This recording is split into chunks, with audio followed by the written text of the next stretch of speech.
ஆண்டவர் நோக்கி நாம் தலைகளை தாழ்த்தி கண்களை மூடி ஜெபம் செய்வோம். எங்களை அதிகமாக நேசிக்கிற எங்கள் அன்பின் பரலோக பிதாவே, ஆசீர்வதிக்கப்பட்ட அந்த நல்ல நாள் காலை வேளைக்காக உம்முடைய நாமத்தை நன்றியோடு நாங்கள் ஸ்தோத்திரிக்கிறோம். கர்த்தருடைய பெரிதான கிருபையும் இரக்கமும் இந்த நாளிலே எங்களோடு கூட விளங்கும்படி எங்களுடைய சகல பிரயாசங்களையும் ஆண்டவரை உம்முடைய நாமத்தினாலே உம்முடைய கரங்களுக்குள் நாங்கள் தாழ்த்தி ஒப்புக் கொடுக்கிறோம்.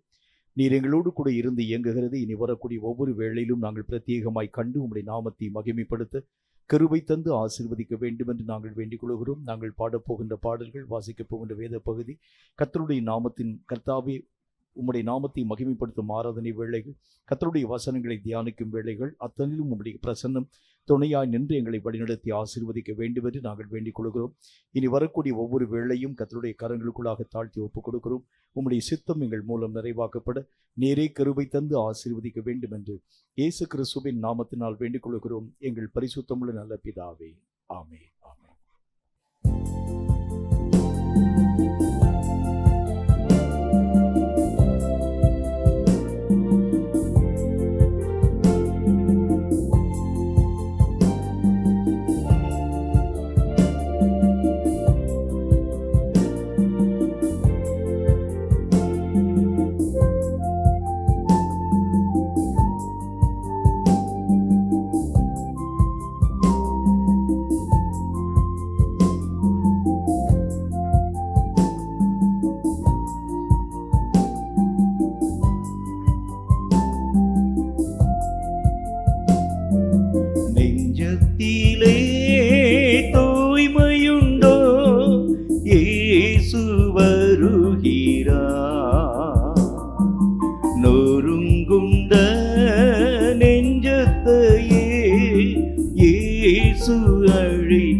வருந்தி சுமக்கும் பாரம் உன்னை கொடிய இருளில் சேர்க்கும். வருந்தி சுமக்கும் பாரம் உன்னை கொடிய இருளில் சேர்க்கும். செய்த பாவம் இனி போதும், அவர் பாதம் வந்து சேரும். செய்த பாவம் இனி போதும், அவர் பாதம் வந்து சேரும். அவர் பாதம் வந்து சேரும். நெஞ்சத்திலே தூய்மையுண்டோ, இயேசு வருகிறார். நொறுங்குண்ட நெஞ்சத்தையே இயேசு அழைக்கிறார்.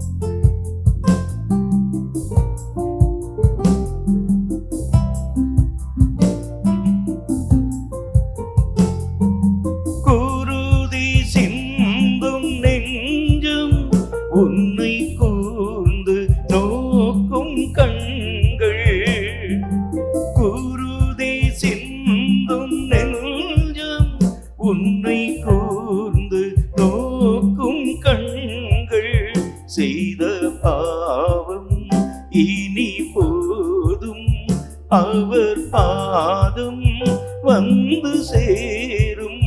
செய்த பாவம் இனி போதும், அவர் பாதம் வந்து சேரும்.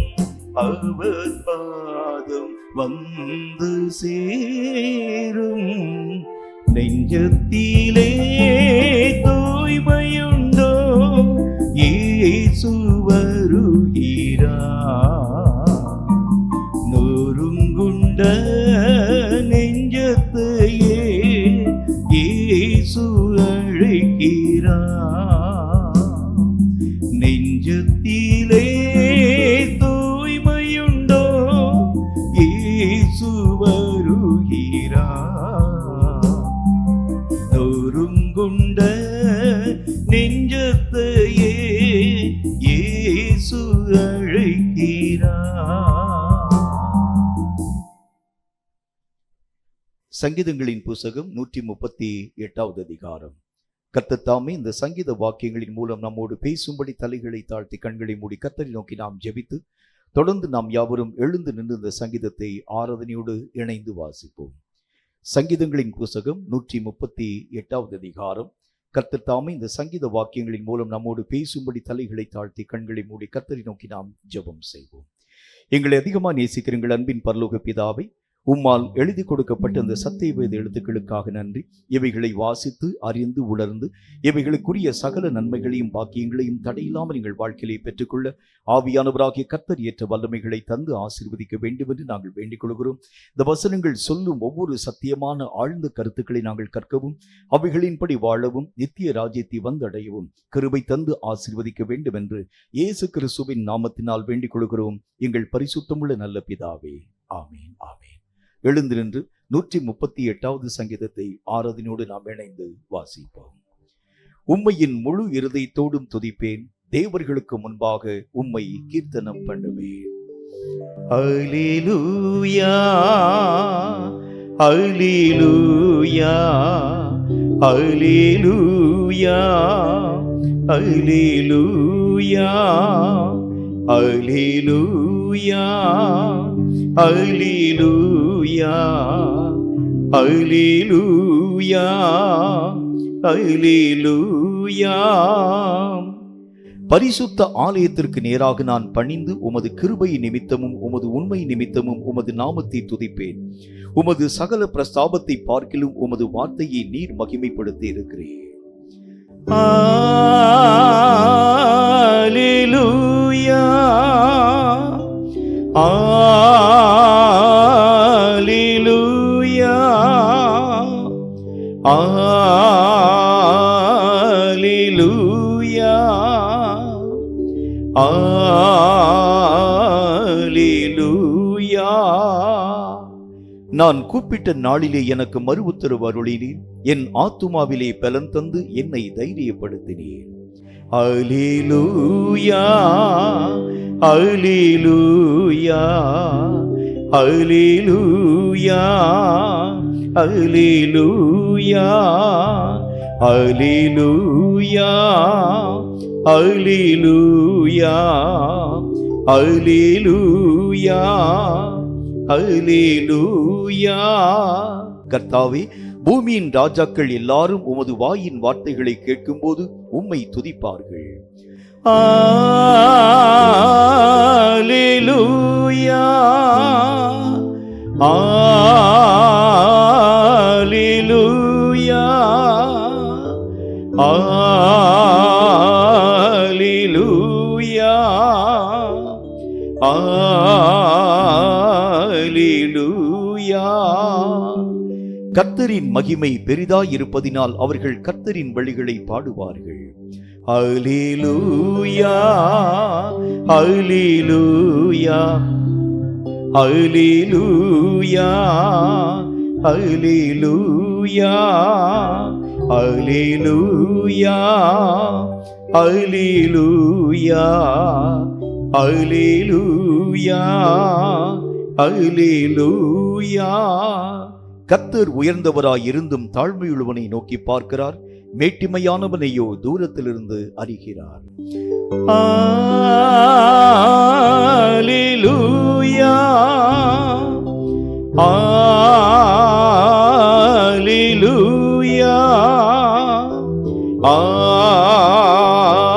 Alleluia, Alleluia.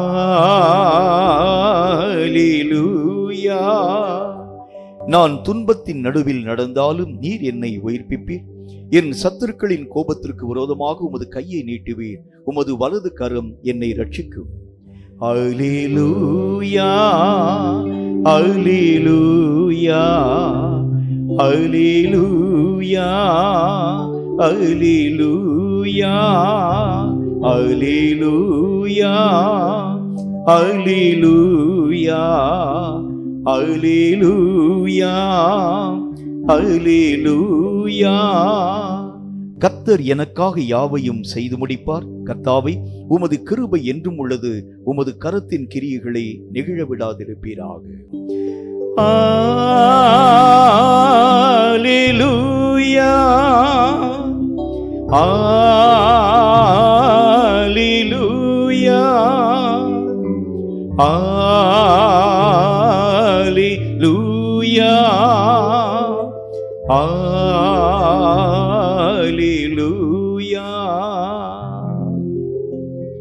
பாடுவோம், மகிழ்வோம், கொண்டாடுவோம்.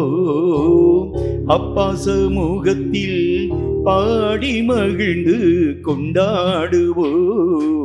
பாடுவோம், மகிழ்வோம், கொண்டாடுவோம்.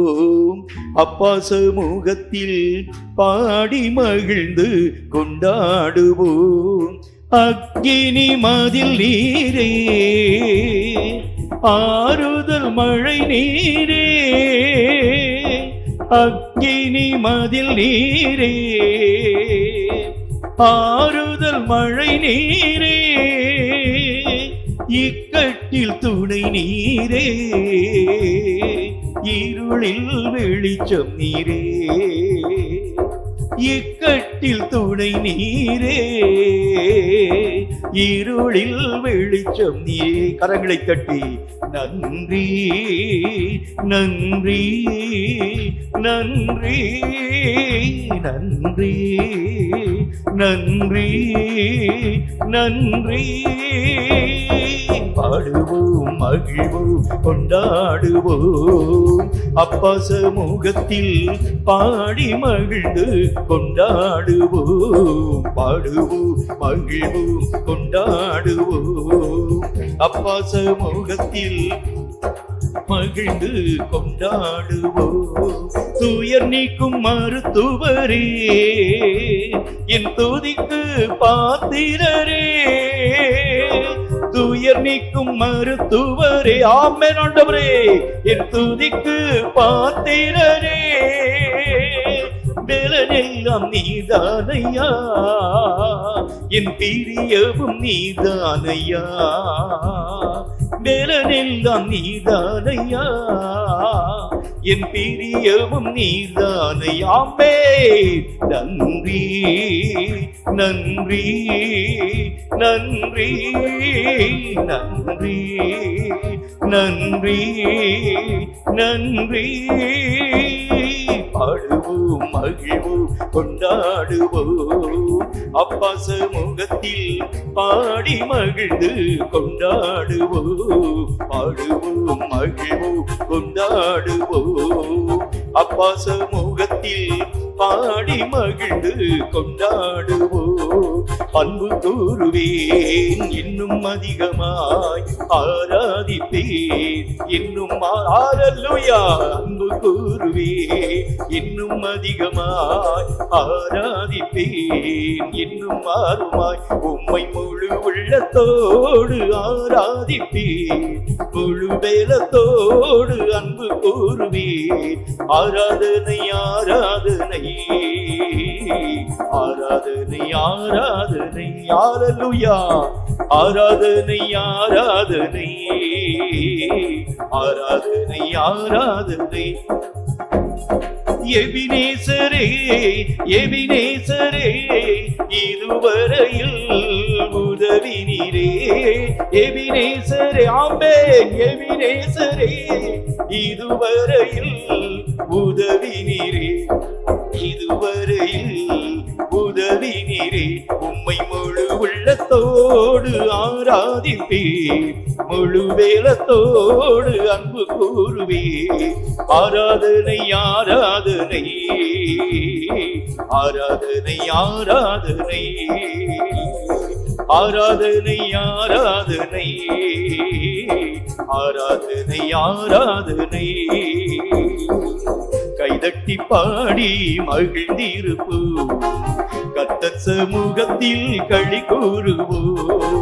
கைதட்டி பாடி மகிழ்ந்திருப்போ, கர்த்தர் சமூகத்தில் களி கூறுவோ. களி கூறுவோ, களி கூறுவோ. கர்த்தர் சொன்ன வாக்கு தத்தம் சொல்லி மகிழ்வோ. களி கூறுவோ, களி கூறுவோ. கவலைகள் மறந்து களி கூறு. ஆமே. கைதட்டி பாடி மகிழ்ந்திருப்போ, கர்த்தர் சமூகத்தில் களி கூறுவோ. கைதட்டி பாடி மகிழ்ந்திருப்போ, முகத்தில் களி கூறுவோ. நினைப்பதற்கும் நான் ஜெபிப்பதற்கும் அதிகமாய் செய்திடுவார். நினைப்பதற்கும் நான் ஜெபிப்பதற்கும் அதிகமாய் செய்திடுவார். களி கூறுவோம், களி கூறுவோம். கர்த்தர் சொன்ன வாக்கு தத்துவம் சொல்லி மகிழ்வோம். களி கூறுவோம், களி கூறுவோம். கவலைகள் மறந்து களி கூறுவோம். கைதட்டி பாடி மகிழ்ந்திருப்போம், கர்த்தர் சமூகத்தில் களி கூறுவோம். கைதட்டி பாடி மகிழ்ந்திருப்போம், கர்த்தர் சமூகத்தில் களி கூறுவோம். உங்கள் துக்கம் சந்தோஷமாய் மாறும், உங்கள் கவலைகள் கண்ணீர் எல்லாம் மறைந்துவிடும். உங்கள் துக்கம் சந்தோஷமாய் மாறும், உங்கள் கவலைகள் கண்ணீர் எல்லாம் மறைந்துவிடும். கலங்காதே மகனே. ஆமே. கலங்காதே மகளே, கலங்காதே மகனே, கலங்காதே மகளே. நம் இயேசு கைவிட மாட்டா, நம் இயேசு கைவிட மாட்டா.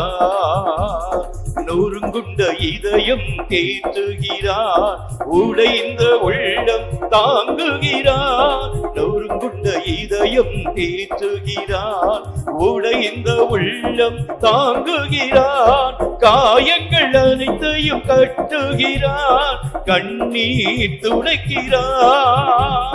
காயங்கள் அனைத்தையும் கட்டுகிறார், கண்ணீர் துடைக்கிறார். நம் கண்ணீர் துடைக்கிறார், நம் கண்ணீர் துடைக்கிறார். கலங்கிடவே வேண்டாம், கலங்கிடவே வேண்டாம், கலங்கிடவே வேண்டாமே, கலங்கிடவே வேண்டாம். நம் இயேசு கைவிட மாட்டா, நம் இயேசு. ஆமே. ராணிக்கு மேலாக சோதிக்கப்பட ஒரு நாளும் விடமா. அல்லேலூயா. ராணிக்கு மேலாக சோதிக்கப்பட ஒரு நாளும் விடமாட்டா. தாங்கிடும் பேரல் தருவார், தப்பி செல்ல வழி செய்வார். கரங்களை தட்டி தாங்கிடும் பேரல் தருவார், தப்பி செல்ல வழி செய்வார். நீ தப்பி செல்ல வழி செய்வார், நீ தப்பி செல்ல வழி செய்வார். கலங்கிடவே வேண்டாம், கலங்கிடவே வேண்டாமே, கலங்கிடவே வேண்டாம், கலங்கிடவே வேண்டாம். நம் இயேசு கைவிட மாட்டா, நம் இயேசு கைவிட மாட்டா, நம் இயேசு கைவிட மாட்டா, நம் இயேசு கைவிட மாட்டா. உன் இயேசு கைவிட மாட்டா. அல்லேலூயா.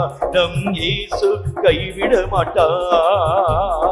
உங்கள் துக்கம் சந்தோஷமாய் மாறும், உங்கள் கவலைகள் கண்ணீர் எல்லாம் மறைந்துவிடும். உங்கள் துக்கம் சந்தோஷமாய் மாறும். உங்கள் கவலைகள் கண்ணீர் எல்லாம் மறைந்துவிடும். கலங்கிடவே மாட்டோ, நாங்கள் கலங்கிடவே மாட்டோ, கலங்கிடவே மாட்டோ, நாங்கள் கலங்கிடவே மாட்டோ. நம் இயேசு கைவிட மாட்டா, நம் இயேசு கைவிட மாட்டா, நம் இயேசு கைவிட மாட்டா, நம் இயேசு கைவிட மாட்டா.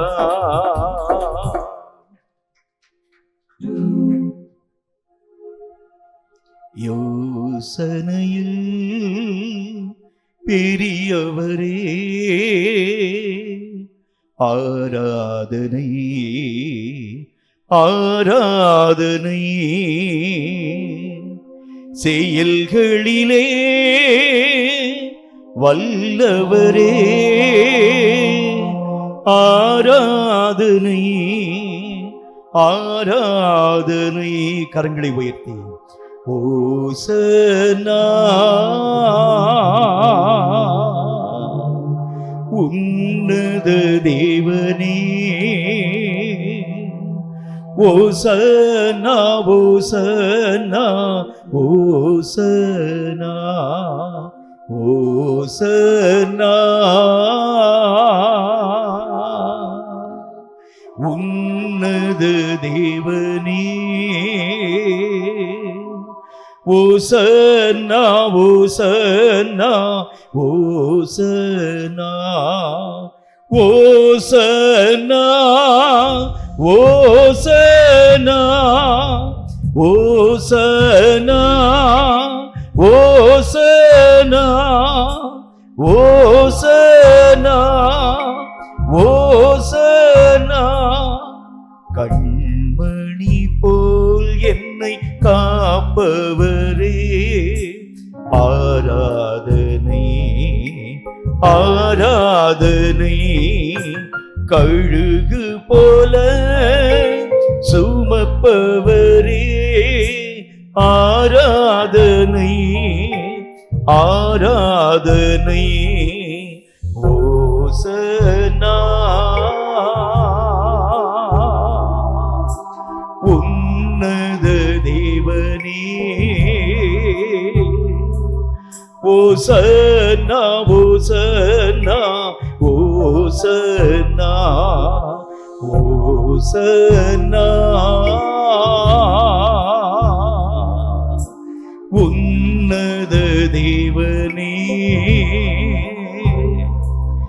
ஓசன்னா ஓசன்னா ஓசன்னா ஓசன்னா ஓசன்னா ஓசன்னா ஓசன்னா ஓசன்னா ஓசன்னா. வழி நடத்தும் விண்மீனே ஆராதனை ஆராதனை, ஒளி வீசும் விடி வெள்ளியே ஆராதனை ஆராதனை. ஓசன்னா உன்னத தேவனே, ஓசன்னா ஓசன்னா ஓசன்னா ஓசன்னா, உன்னத தேவனே, ஓசன்னா ஓசன்னா ஓசன்னா ஓசன்னா ஓசன்னா ஓசன்னா ஓசன்னா ஓசன்னா ஓசன்னா ஓசன்னா ஓசனா ஓசனா ஓசனா ஓசனா ஓசனா ஓசனா ஓசனா ஓசனா ஓசனா ஓசனா ஓசனா ஓசனா. கர்த்தர் நம்மோடு கூட துணையாய் நின்று நம்முடைய ஆராதனை முறைமைகள் எல்லாவற்றிலும் தம்முடைய வல்லமையை விளங்க பண்ணினாரே. கர்த்தருடைய நாமத்தை வாய்களை திறந்து நாம் ஸ்தோத்திரிக்க வேண்டும். கெருபீன்கள், சேராபீன்கள், இன்னும் எண்ணற்ற தூதர்களுடைய துதியின் சத்தத்தை காட்டிலும் பூமியிலே நீங்களும் நானும் துதிக்கும் சத்தத்தை கேட்டு இறங்கி வந்த கர்த்தருடைய நாமத்தை நாம் ஸ்தோத்திரியாதிருக்கிறது எப்படி? வாய்களை திறந்து கர்த்தர் நமக்கு பாராட்டுகின்ற எல்லா இரக்கங்களுக்காக வானோர், பூதலத்தோர், பூமியின் கீழானோர் யாவருடைய தேங்க்யூ மை ஃபாதர் முழங்கால்களும் முடங்கும்படியான மேலான நாமத்தை உடையவர் நம்மை தேடி இறங்கி வந்திருக்கிறார் என்று சொன்னால் எத்தனை மேன்மை என்று பாருங்கள். இந்த கிருபைக்காக நாம் கர்த்தருக்கு என்னத்தை செலுத்த முடியும்? வல்லமையான தேவனுடைய நாமத்தை வாய்களை திறந்து நாம் யாவரும் இணைந்து துதியினாலும் ஸ்தோத்திரத்தினாலும் அவருடைய நாமத்தை மகிமைப்படுத்துவோம். நன்றி ஆண்டவரே, நன்றி ஆண்டவரே, நன்றி ஆண்டவரே. நீர் எங்களுக்கு பாராட்டுகின்ற எல்லா இரக்கங்களுக்காக நன்றி. மனுஷனை நீ நினைக்கிறதற்கும் மண்ணிலே அவனை விசாரிக்கிறதற்கும் மண்ணிலே அவன் எம்மாத்திரம் ஆண்டவரே. என்றாலும் உம்முடைய சுத்த கிருபையினாலே எங்களை தேடி இறங்கி வந்தபடியினால் உம் நாமத்தை உயர்த்துகிறோம், உம் நாமத்தை ஸ்தோத்தரிக்கிறோம், உம் நாமத்தை மகிமைப்படுத்துகிறோம். கர்த்தாவே, நீர் எங்களுக்கு பாராட்டுகின்ற எல்லா இரக்கங்களுக்காக நன்றி. நன்றியோடு உம்முடைய நாமத்தை ஸ்தோத்தரிக்கிறோம், நன்றி செலுத்துகிறோம். கர்த்தாவே, இப்பொழுதும் கூட சில ஜெப குறிப்புகளுக்காக கர்த்தரை நோக்கி நாம் ஊக்கமான மனதோடு கூட ஒருமனப்பட்டவர்களாய் நாம் ஜெபிக்க வேண்டியது அவசியம். இது ஒரு மழைக்காலம். இந்த மழைக்காலத்துல அநேக விதமான நோய் தொற்றுக்கள் உருவாக்கப்படக்கூடிய அபாயங்கள் உருவாக்கப்படும் என்று நாம் கண்கூடாக கண்டிருக்கிறோமே. இந்த நோய் தொற்றினாலே அநேக விதமான முதிர் வயதிலே காணப்படக்கூடிய ஜனங்கள் பாதிக்கப்படுவதாக செய்தி குறிப்புகள் நமக்கு சுட்டி காண்பிக்கிறது. கர்த்தருடைய நாமத்தினால இந்த மழையினால வரக்கூடிய பயங்கரமான அழிவுகளிலே நின்று, குறிப்பாக அநேக விதமான நோய் தொற்று கிருமிகளிலே நின்று ஜனங்கள் பாதுகாக்கப்படும்படிக்காக, ஜனங்கள் காப்பாற்றப்படும்படிக்காக இந்த மாதிரியான நேரத்துல தான் கொடிய வைரஸ் நோயினுடைய தாக்குதல்கள் தீவிரப்படுத்தப்பட ஆரம்பிக்கிறதை நாம் கண்கூடாக பார்க்க முடியுமே. நிறைய ஜனங்களுடைய சரீரம் காய்ச்சல்னால, இன்னும் அநேக விதமான கொடிய வியாதிகள்னால பாதிக்கப்படக்கூடிய அபாயமான சூழ்நிலைகளை நாம் கண்கூடாக பார்க்கிறோமே. ஒருவேளை அநேக விதமான வாலிபர்கள் இந்த மாதிரியான காரியத்தை தாங்கிடலாம். ஆனால் முதிர் வயதிலும் சிறு குழந்தையாய் காணப்படக்கூடிய மக்களும் கூட இப்படிப்பட்ட வியாதியினுடைய வீரியத்தை தாங்க முடியாமல் இருக்கக்கூடிய இந்த சூழ்நிலைகளுக்காக கர்த்தரை நோக்கி நாம் ஒருமனப்பட்டவர்களாக நம்ம ஜெபிக்க போகின்றோம். இந்த மழை காலங்களிலே வரக்கூடிய நோய் தொற்று அபாயங்களிலே நின்று ஜனங்களை, தேசத்தை கர்த்தராகிய தேவன் நீர் காப்பாற்றும் என்று சொல்லி அவருடைய நாமம் தரிக்கப்பட்டிருக்கக்கூடிய அவருடைய சொந்த ஜனங்களாகி நீங்களும் நானும் ஒருமனப்பட்டு ஜெபிக்கிறது உண்டானால் தேவன் நம்முடைய ஜெபத்தின் சத்தத்தை கேட்டு தேசத்தின் எல்லைகளிலே கொடிய வியாதிகளினாலே ஜனங்களுடைய சரீரம் பாதிக்கப்படாத அளவிற்காக கர்த்தர் தம்முடைய மகிமையின் சட்டைகளினாலே அவர்களை மூடி பாதுகாப்பார் என்பதில் சந்தேகம் ஒன்றுமே இல்லை.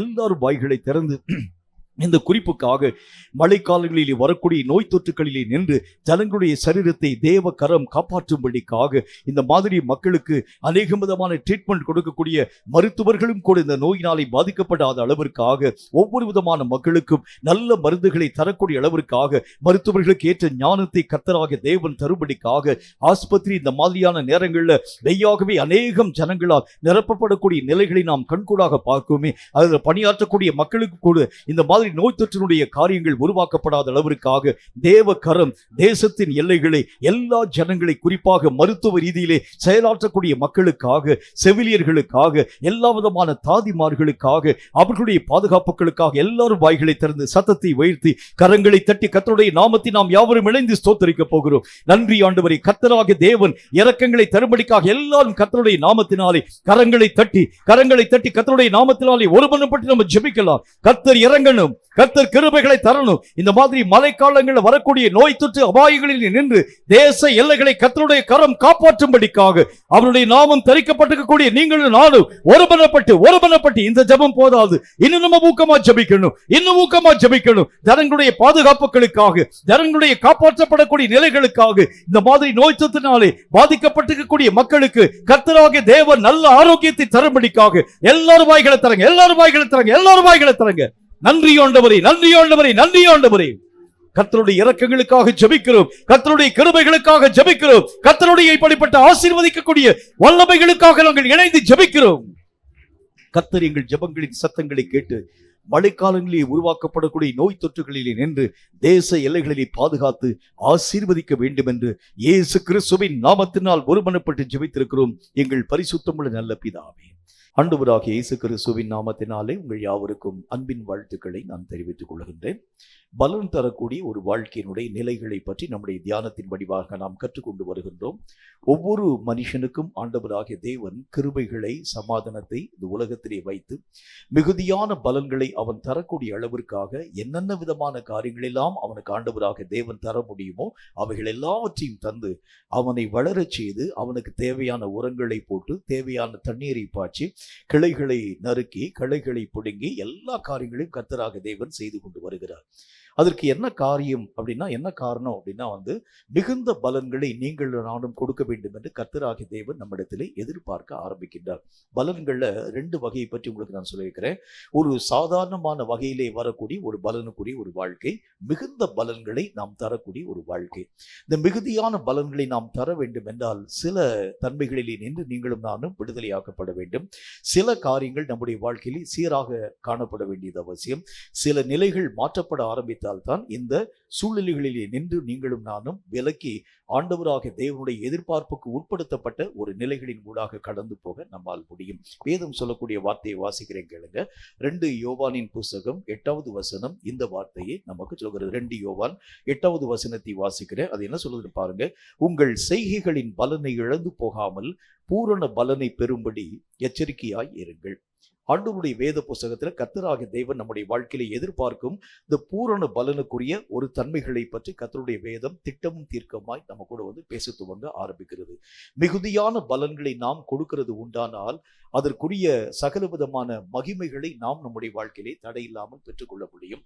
ஆண்டவராகிய இயேசு கிறிஸ்து இந்த உலகத்திலே வாழ்க்கை வாழ்ந்த அந்த காலத்துல தன்னால் ஆன மட்டும் முயற்சியின் ஊடாக கடந்து போய் என்னென்ன காரியங்களெல்லாம் செய்ய முடியுமோ பிதாவாகிய தேவன் அனுப்பின நோக்கத்திற்குரிய ஒவ்வொரு திட்டங்களை தடையில்லாமல் நிறைவாக்கும் தேவனாக விளங்க ஆரம்பித்தார். அவர் செய்த அந்த காரியத்தை நம்ம பார்க்கிறது உண்டானால் தன்னை காப்பாற்றும்படிக்காக தனக்கு விரோதமாய் வரக்கூடிய எல்லா சூழ்நிலைகளிலிருந்து சாத்தானுடைய கரங்களிலிருந்து ஆண்டவராகிய தேவன் காப்பாற்றப்பட வேண்டும். 1, தன்னை நாடி வரக்கூடிய மக்களுக்கும் ஆண்டவராகிய இயேசு கிறிஸ்து அற்புதங்களை செய்யணும். 3, தவன் கூட வந்திருக்கக்கூடிய தன்னால் அழைக்கப்பட்டிருக்கக்கூடிய தன்னுடைய சீஷர்களையும் ஆண்டவராகிய தேவன் பாதுகாக்க வேண்டும். கடைசியாக தன்னுடைய ஓட்டத்தை சரியான விதத்தில் ஓடி முடிக்க வேண்டும். எத்தனை பொறுப்பை ஆண்டவராகிய பிதாவாகிய தேவனுடைய கையில் தந்திருக்கிறார் பாருங்க. இந்த ஒவ்வொரு பொறுப்பிலும் ஆண்டவராகிய இயேசு கிறிஸ்து சரிவர இயங்க ஆரம்பிச்சனாலதான் கடைசியில யோவான் 17வது அதிகாரத்தை நீ வாசிச்சு பார்க்கும்போது அவர் சொல்லுகின்றார், பிதாவாகிய தேவனை நோக்கி, பிதாவே உம்முடைய நாமத்தினாலே என்னுடைய கரங்களிலே கொடுக்கப்பட்டிருக்கக்கூடிய இந்த ஜனங்களை நான் உம்முடைய வசனத்தினால் பாதுகாத்துக் கொண்டேன். அவர்களிலே ஒருவன் தவறி போனானே தவிர உம்மால் கொடுக்கப்பட்ட ஒன்றையும் நான் இழக்கும்படிக்காக அனுமதியாமல் எல்லாவற்றையும் உம்முடைய கரங்களுக்குள் கையளிக்கும்படிக்காக நான் அவைகளை இந்த வசனத்தினாலும் என்னுடைய சகலவிதமான பிரயாசத்தினாலும் நான் பாதுகாத்துக் கொள்ள ஆரம்பிச்சேன். அப்ப ஆண்டவராகிய தேவனுடைய காரியங்கள்ல கொடுக்கப்பட்டிருக்கக்கூடிய பொறுப்பு பல பொறுப்பாய் காணப்பட ஆரம்பித்தாலும் ஒரு பொறுப்புல மட்டும் கர்த்தராகிய தேவன் கான்சென்ட்ரேஷன் பண்ணாம எல்லா வேலைகளையும் கர்த்தராகிய தேவன் சரிவர நிறைவாக்கி முடிக்க ஆரம்பிச்சனால பலன்கள் மிகுதியாய் தரும் ஒரு ஆண்டவராக அவர் விளங்க ஆரம்பிச்சார். நம்முடைய வாழ்க்கையில கூட ஒரு குறிப்பிட்ட ஒரு காரியத்துல நீங்களும் நானும் மிகுதியாய் காணப்படக்கூடிய ஒரு மக்களாய் விளங்க ஆரம்பித்து விடுகிறத பார்க்க முடியும். இந்த இந்தியா போன்ற பகுதிகளில் அநேக விதமான மக்கள் ரொம்ப கவலையினாலும் கஷ்டத்தினாலும் காணப்பட ஆரம்பிக்கிறதுனால இவர்கள் ஜபத்துல உறுதியாய் தரித்திருக்கக்கூடிய ஒரு மக்களாக எல்லா விதமான இடங்களில காட்டிலும் தேவ பக்தியில மிகுந்த ஒரு மக்களாக இந்தியர்கள் காணப்படக்கூடிய நிலைகளை பார்க்க முடியும். ஆனால் மேல்நாட்டில் காணப்படக்கூடிய மக்களுக்கு தேவ பக்தியை பார்க்க முடியாது, வசனங்கள்ல ஒரு ஆழமான ஒரு அனுபவத்தை பார்க்க முடியும். ஆனால் கர்த்தர் என்ன சொல்கின்றார், தேவ பக்தியும் வேண்டும் வசனமும் வேண்டும், ரெண்டும் வேணும். ஏதாகிலும் ஒரு காரியத்தை பிடிச்சிட்டு இன்னொன்று நம்ம விட்டுறக்கூடாது. எல்லா விதமான நிலைகளையும் நாம் நம்முடைய வாழ்க்கையிலேயே கையகப்படுத்த ஆரம்பிச்சா தான் சரியான அல்லது நிறைவான பலன்களை, தேவன் எதிர்பார்க்கக்கூடிய பலன்களை தர நம்மால் முடியும். இந்த உலகத்திலே நாட்டப்பட்ட ஒவ்வொரு மனிதனுக்கும் ஒரு நோக்கத்தை கர்த்தர் வச்சுதான் அந்த பூமியில அனுமதிச்சிருக்காரு. நோக்கம் இல்லாம ஒரு மனிதரையும் ஆண்டவராக தேவன் அந்த உலகத்துல ஒரு நாளும் அனுமதிக்க போகிறது இல்லை. அனுமதிக்கப்பட்டிருக்கக்கூடிய ஒவ்வொரு மனிதனின் மேலும் கர்த்தராக தேவன் என்ன சித்த வச்சிருக்கிறார்னா, அவனுடைய ஓட்டத்துல ஓடி நிறைந்த பலன்களை, தேவன் எதிர்பார்க்கக்கூடிய பலன்களை அவன் கொடுக்கணும். இதற்காகவே ஆண்டவராக தேவன் என்ன காரியத்தை கேட்க ஆரம்பிச்சாலும், என்ன விஷயத்தை நீங்க கேட்க ஆரம்பிச்சாலும், ஒருவேளை நம்ம கேளாது இருக்கக்கூடிய நேரத்திலும் அநேக மகிமையான காரியங்களை தருகிறதுக்கு என்ன நோக்கம் என்றால், உங்களிடத்துல ஏதோ ஒரு விஷயத்தை கர்த்தராக தேவன் எதிர்பார்க்கிறார். என்ன விஷயத்தை எதிர்பார்க்கிறார்னா, நிறைந்த பலன்களை நீங்களும் நானும் கொடுக்க வேண்டியது அவசியம். நிறைவான பலன்களை பெறுகிறதற்கு பலவிதமான மார்க்கங்களை கர்த்தருடைய வசனத்தின் மூலம் கற்றுக்கொள்ள ஆரம்பிச்சோம். சில காரியங்களை நாம் விட்டு ஒழிக்க வேண்டும், சில காரியங்களை நாம் மெய்யாகவே நம்முடைய வாழ்க்கையை வரப்பற்ற வேண்டியது அவசியம். இப்படி ஒவ்வொரு காரியத்தின் அடிப்படையில் நாம் இயங்க ஆரம்பித்தால் மட்டும்தான் தேவன் எதிர்பார்க்கும் சரியான பலன்களை தந்து தேவனாகிய கர்த்தருடைய திட்டத்திற்கு உட்படுத்தப்பட்ட வாழ்க்கை வாழ உங்களாலும் என்னாலும் ஆகும் என்கிறதுல சந்தேகம் ஒன்றும் இல்லை. நிறைய மக்கள் யோசிக்கிறது மாதிரி இந்த உலகத்துல வாழக்கூடிய அந்த வாழ்க்கைக்கு கர்த்தராகிய தேவன் தேவைப்படுகின்றார். அவரை பயன்படுத்தி இந்த உலக வாழ்க்கையிலே நல்ல ஒரு மேன்மையான அனுபவத்தை பெறுவர். இது இல்லை ஆண்டவராகிய தேவனுடைய எதிர்பார்ப்பு. நீங்க உலகத்துல நல்ல வாழ்க்கை வாழும்படிக்காக இந்த உலகத்திலே நீங்களும் நானும் அனுமதிக்கப்பட்ட ஒரு மக்கள் அல்ல. நீங்கள் கர்த்தராகிய தேவனுக்கென்று வேறு பிரிக்கப்பட்டு கர்த்தருக்கென்றே வாழ்க்கை வாழ்ந்து கர்த்தருக்கென்றே கனி கொடுக்கும்படிக்காக உருவாக்கப்பட்டிருக்கக்கூடிய ஜனங்கள். இதை நம்ம புரிந்து கொள்ள வேண்டியது அவசியம். அப்ப ஆண்டவராகிய தேவனுடைய எதிர்பார்ப்புக்கு உட்படுத்தப்பட்ட நல்ல கனிகளை, நிறைந்த பலன்களை தர வேண்டும் என்றால் நம்முடைய நிலை எப்படி காணப்பட வேண்டும் என்று இன்றைக்கு ஒரு முக்கியமான தியானத்தை உங்களோடு கூட பேச வேண்டும் என்று ஆசைப்படுகின்றேன். ஏசாயா தீர்க்கதரிசியின் புத்தகம் 3வது அதிகாரம் 10வது வசனம் இந்த வார்த்தையை நமக்கு சொல்கிறது. ஏசாயா தீர்க்கதரிசியின் புத்தகம் 3வது அதிகாரம் 10வது வசனத்தை சற்று நிதானமாய் நான் வாசிக்கிறேன். கவனிங்க, அது என்ன சொல்லுதுன்னு பாருங்க. உங்களுக்கு நன்மை உண்டாகும் என்று நீதிமான்களுக்கு சொல்லுங்கள், அவர்கள் தங்கள் கிரியைகளின் பலனை அனுபவிப்பார்கள். கர்த்தருடைய வேத புத்தகத்துல ஒரு மனுஷனுடைய வாழ்க்கை நீதிமானுக்கு உரிய ஒரு வாழ்க்கையாய் காணப்படுகிறது உண்டானால், தேவன் எதிர்பார்க்கும் நீதி என்கின்ற சட்ட திட்டங்களுக்கு உட்படுத்தப்பட்ட வாழ்க்கையாய் காணப்படுகிறது உண்டானால், அவனுடைய ஒவ்வொரு செயல்களுக்கும் உரிய பலன்களை அவர்கள் தங்களுடைய வாழ்க்கையிலே தடையில்லாமல் பெற்றுக்கொள்வார்கள். நம்முடைய வாழ்க்கையில இதுவரைக்கும் எத்தனையோ விதமான கிரியைகளை, நல்ல கிரியைகளை நாம் செய்ய ஆரம்பிச்சாலும் நிறைந்த பலன்கள் நம்முடைய வாழ்க்கையில வரல.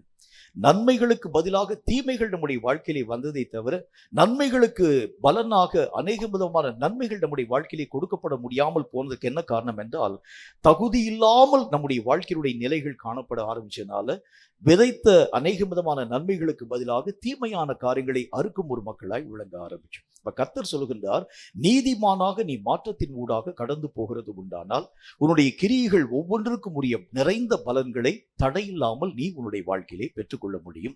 நீதிமானை போல நம்முடைய வாழ்க்கையுடைய நிலைகள் மாற்றப்பட ஆரம்பிக்கிறது உண்டானால், தேவன் எதிர்பார்க்கக்கூடிய ஒரு நன்மையான ஒரு வாழ்க்கையின் ஊடாக நம்முடைய ஜீவியம் கடந்து போக ஆரம்பிக்கிறது உண்டானால், நீ செய்யும் ஒவ்வொரு கிரியைகளுக்கும் உரிய பலன்களை கர்த்தராகிய தேவனுடைய சமூகத்திலிருந்து பெற்றுக்கொள்ள முடியும். எரேமியா என்கிற மனுஷனை பார்த்து கர்த்தராகிய தேவன் பேச ஆரம்பித்தார். எரேமியாவை, உன்னுடைய கண்களிலே வழியக்கூடிய கண்ணீரை அடக்கிக்கொள், உன்னுடைய கண்ணீருக்கு மிகுந்த பலன்களை கர்த்தராகிய தேவன் தருவார்னு சொன்னார். அவர் செய்த அந்த காரியத்திற்கு நிறைந்த பலன்களை அவர் பெறக்கூடிய ஒரு மனிதனாய் விளங்க ஆரம்பித்தார். அநேகம் ஜனங்கள் தங்களுடைய வாழ்க்கையிலே கர்த்தருக்கென்று பெரிய பெரிய காரியங்களை செய்ய ஆரம்பிச்சாங்க. அதற்கு ஏற்ற பலன்களை, நிறைந்த பலன்களை பெறும் ஒரு மக்களாய் விளங்க ஆரம்பித்தார்கள். ஆனாலும் கூட நாம் நம்முடைய வாழ்க்கையிலே மிகுதியாய் பிரயாசப்பட ஆரம்பிச்சாலும் நிறைந்த பலன்கள் நம்முடைய வாழ்க்கையிலே வர முடியாமல் போகிறதற்கு என்ன காரணம் என்றால், நீதிமானுக்குரிய ஒரு தன்மை நம்முடைய வாழ்க்கையிலே காணப்படாததாய் விளங்குகிறதான் காரணம். நீதிமான்கள் என்றால் யார் என்பதை பற்றி சில முக்கியமான கருத்துக்களை உங்களோடு கூட நான் பேச வேண்டும் என்று ஆசைப்படுகின்றேன். ஆதியாகம புத்தகத்துல அதுல 18வது அதிகாரம் 32வது வசனம் இந்த வார்த்தையை நமக்கு சொல்கிறது.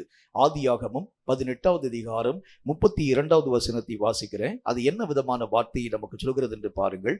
அப்பொழுது அவன், ஆண்டவருக்கு கோபம் வராதிருப்பதாக நான் இன்னும் இந்த ஒரு விசை மாத்திரம் பேசுகிறேன், 10 நீதிமான்கள் அங்கே காணப்பட்டாலோ என்றான். அதற்கு அவர், 10 நீதிமான்களின் நிமித்தம் அதை அழிப்பதில்லை என்றார். நீதிமான்கள் ஜனங்களுக்கு வரக்கூடிய அழிவை தடுக்கக்கூடியவர்களாய் விளங்க ஆரம்பிக்கிறாங்க. ஜனங்களுக்கு வரக்கூடிய அழிவை பார்த்து சந்தோஷப்படக்கூடிய மக்கள் அவர்கள் அல்ல. யோனாவுடைய வாழ்க்கை இதற்கு ஒரு நல்ல ஒரு உதாரணம். கர்த்தராகிய தேவன் யோனா என்கிற தீர்க்கதரிசியை நினிவே பட்டணத்திற்கு அனுப்பினார். ஆனால் அவனோ கர்த்தருடைய வார்த்தைகளுக்கு விலகி தர்ஷீசை நோக்கி கடந்து போக ஆரம்பிச்சான். வேத புஸ்தகத்துல வாசிக்கிறோம், கர்த்தராகிய தேவனுடைய வார்த்தைகளுக்கு விரோதமாய் கடந்து போனதுனால தர்ஷீசில் இருந்து கர்த்தராகிய தேவன் மீண்டும் நினிவேயை நோக்கி அந்த யோனா தீர்க்கதரிசி அனுப்பினார். யோனாவுக்கு முன்பதாக கர்த்தர் பேசினார். இவர் பேசி இந்த ஜனங்கள், இங்கு காணப்படக்கூடிய ஜனங்களுடைய கிரியைகள் எல்லாம் பொல்லாதவைகளா இருக்கிறதுனால இவர்களுக்கு மகா பெரிய அழிவை நான் உருவாக்கப் போகிறேன் என்பதை பற்றி தீர்க்க தரிசனமாய் சொல்லு. ஆண்டவராகிய தேவனை பார்த்து யோனா சொன்னார், இல்ல ஆண்டவரே, நான் இப்படிப்பட்ட வார்த்தைகளை பேசுகிறது உண்டானால் ஒருவேளை இந்த ஜனங்கள் மறந்துட்டு போயிட்டாங்கன்னா நீர் அவர்கள் மேல் இரக்கம் கொண்டு விடுவீர். ஆகவே நான் போய் சொல்ல மாட்டேன்னு சொல்லித்தான் பயந்து தர்ஷீசுக்கு நோக்கி கடந்து போனார். மீண்டும் கர்த்தராகிய தேவன் யோனாவை பிடித்து நினிவேயை நோக்கி அனுப்பி வைக்க ஆரம்பிச்சார். கர்த்தருடைய வார்த்தைகளை அங்கே போய் அனுபவிச்சார். அறிவிக்கக்கூடிய நேரத்தில் நினிவேயிலே காணப்பட்டிருக்கக்கூடிய எல்லா ஜனங்களும் ஒரே நாளிலே கர்த்தரை நோக்கி முகங்குப்புற விழுந்து அழுது புலம்பி தங்களுடைய வஸ்திரங்கள் எல்லாவற்றையும் கழித்து கொண்டு தங்கள் மேல் புழுதியும் சாம்பலையும் வாரி போட்டுக்கொண்டு கர்த்தரை நோக்கி உபவாசம் செய்ய ஆரம்பிச்சாங்க. கர்த்தருடைய நாமத்தினாலே ஆண்டவராகிய தேவனுடைய வார்த்தைகள் எல்லாம் மகா பெரிய கொடிய வார்த்தைகளாய் தீர்க்கதரிசியின் மூலமாய் உரைக்கப்படக்கூடியதாய் விளங்கிற்று.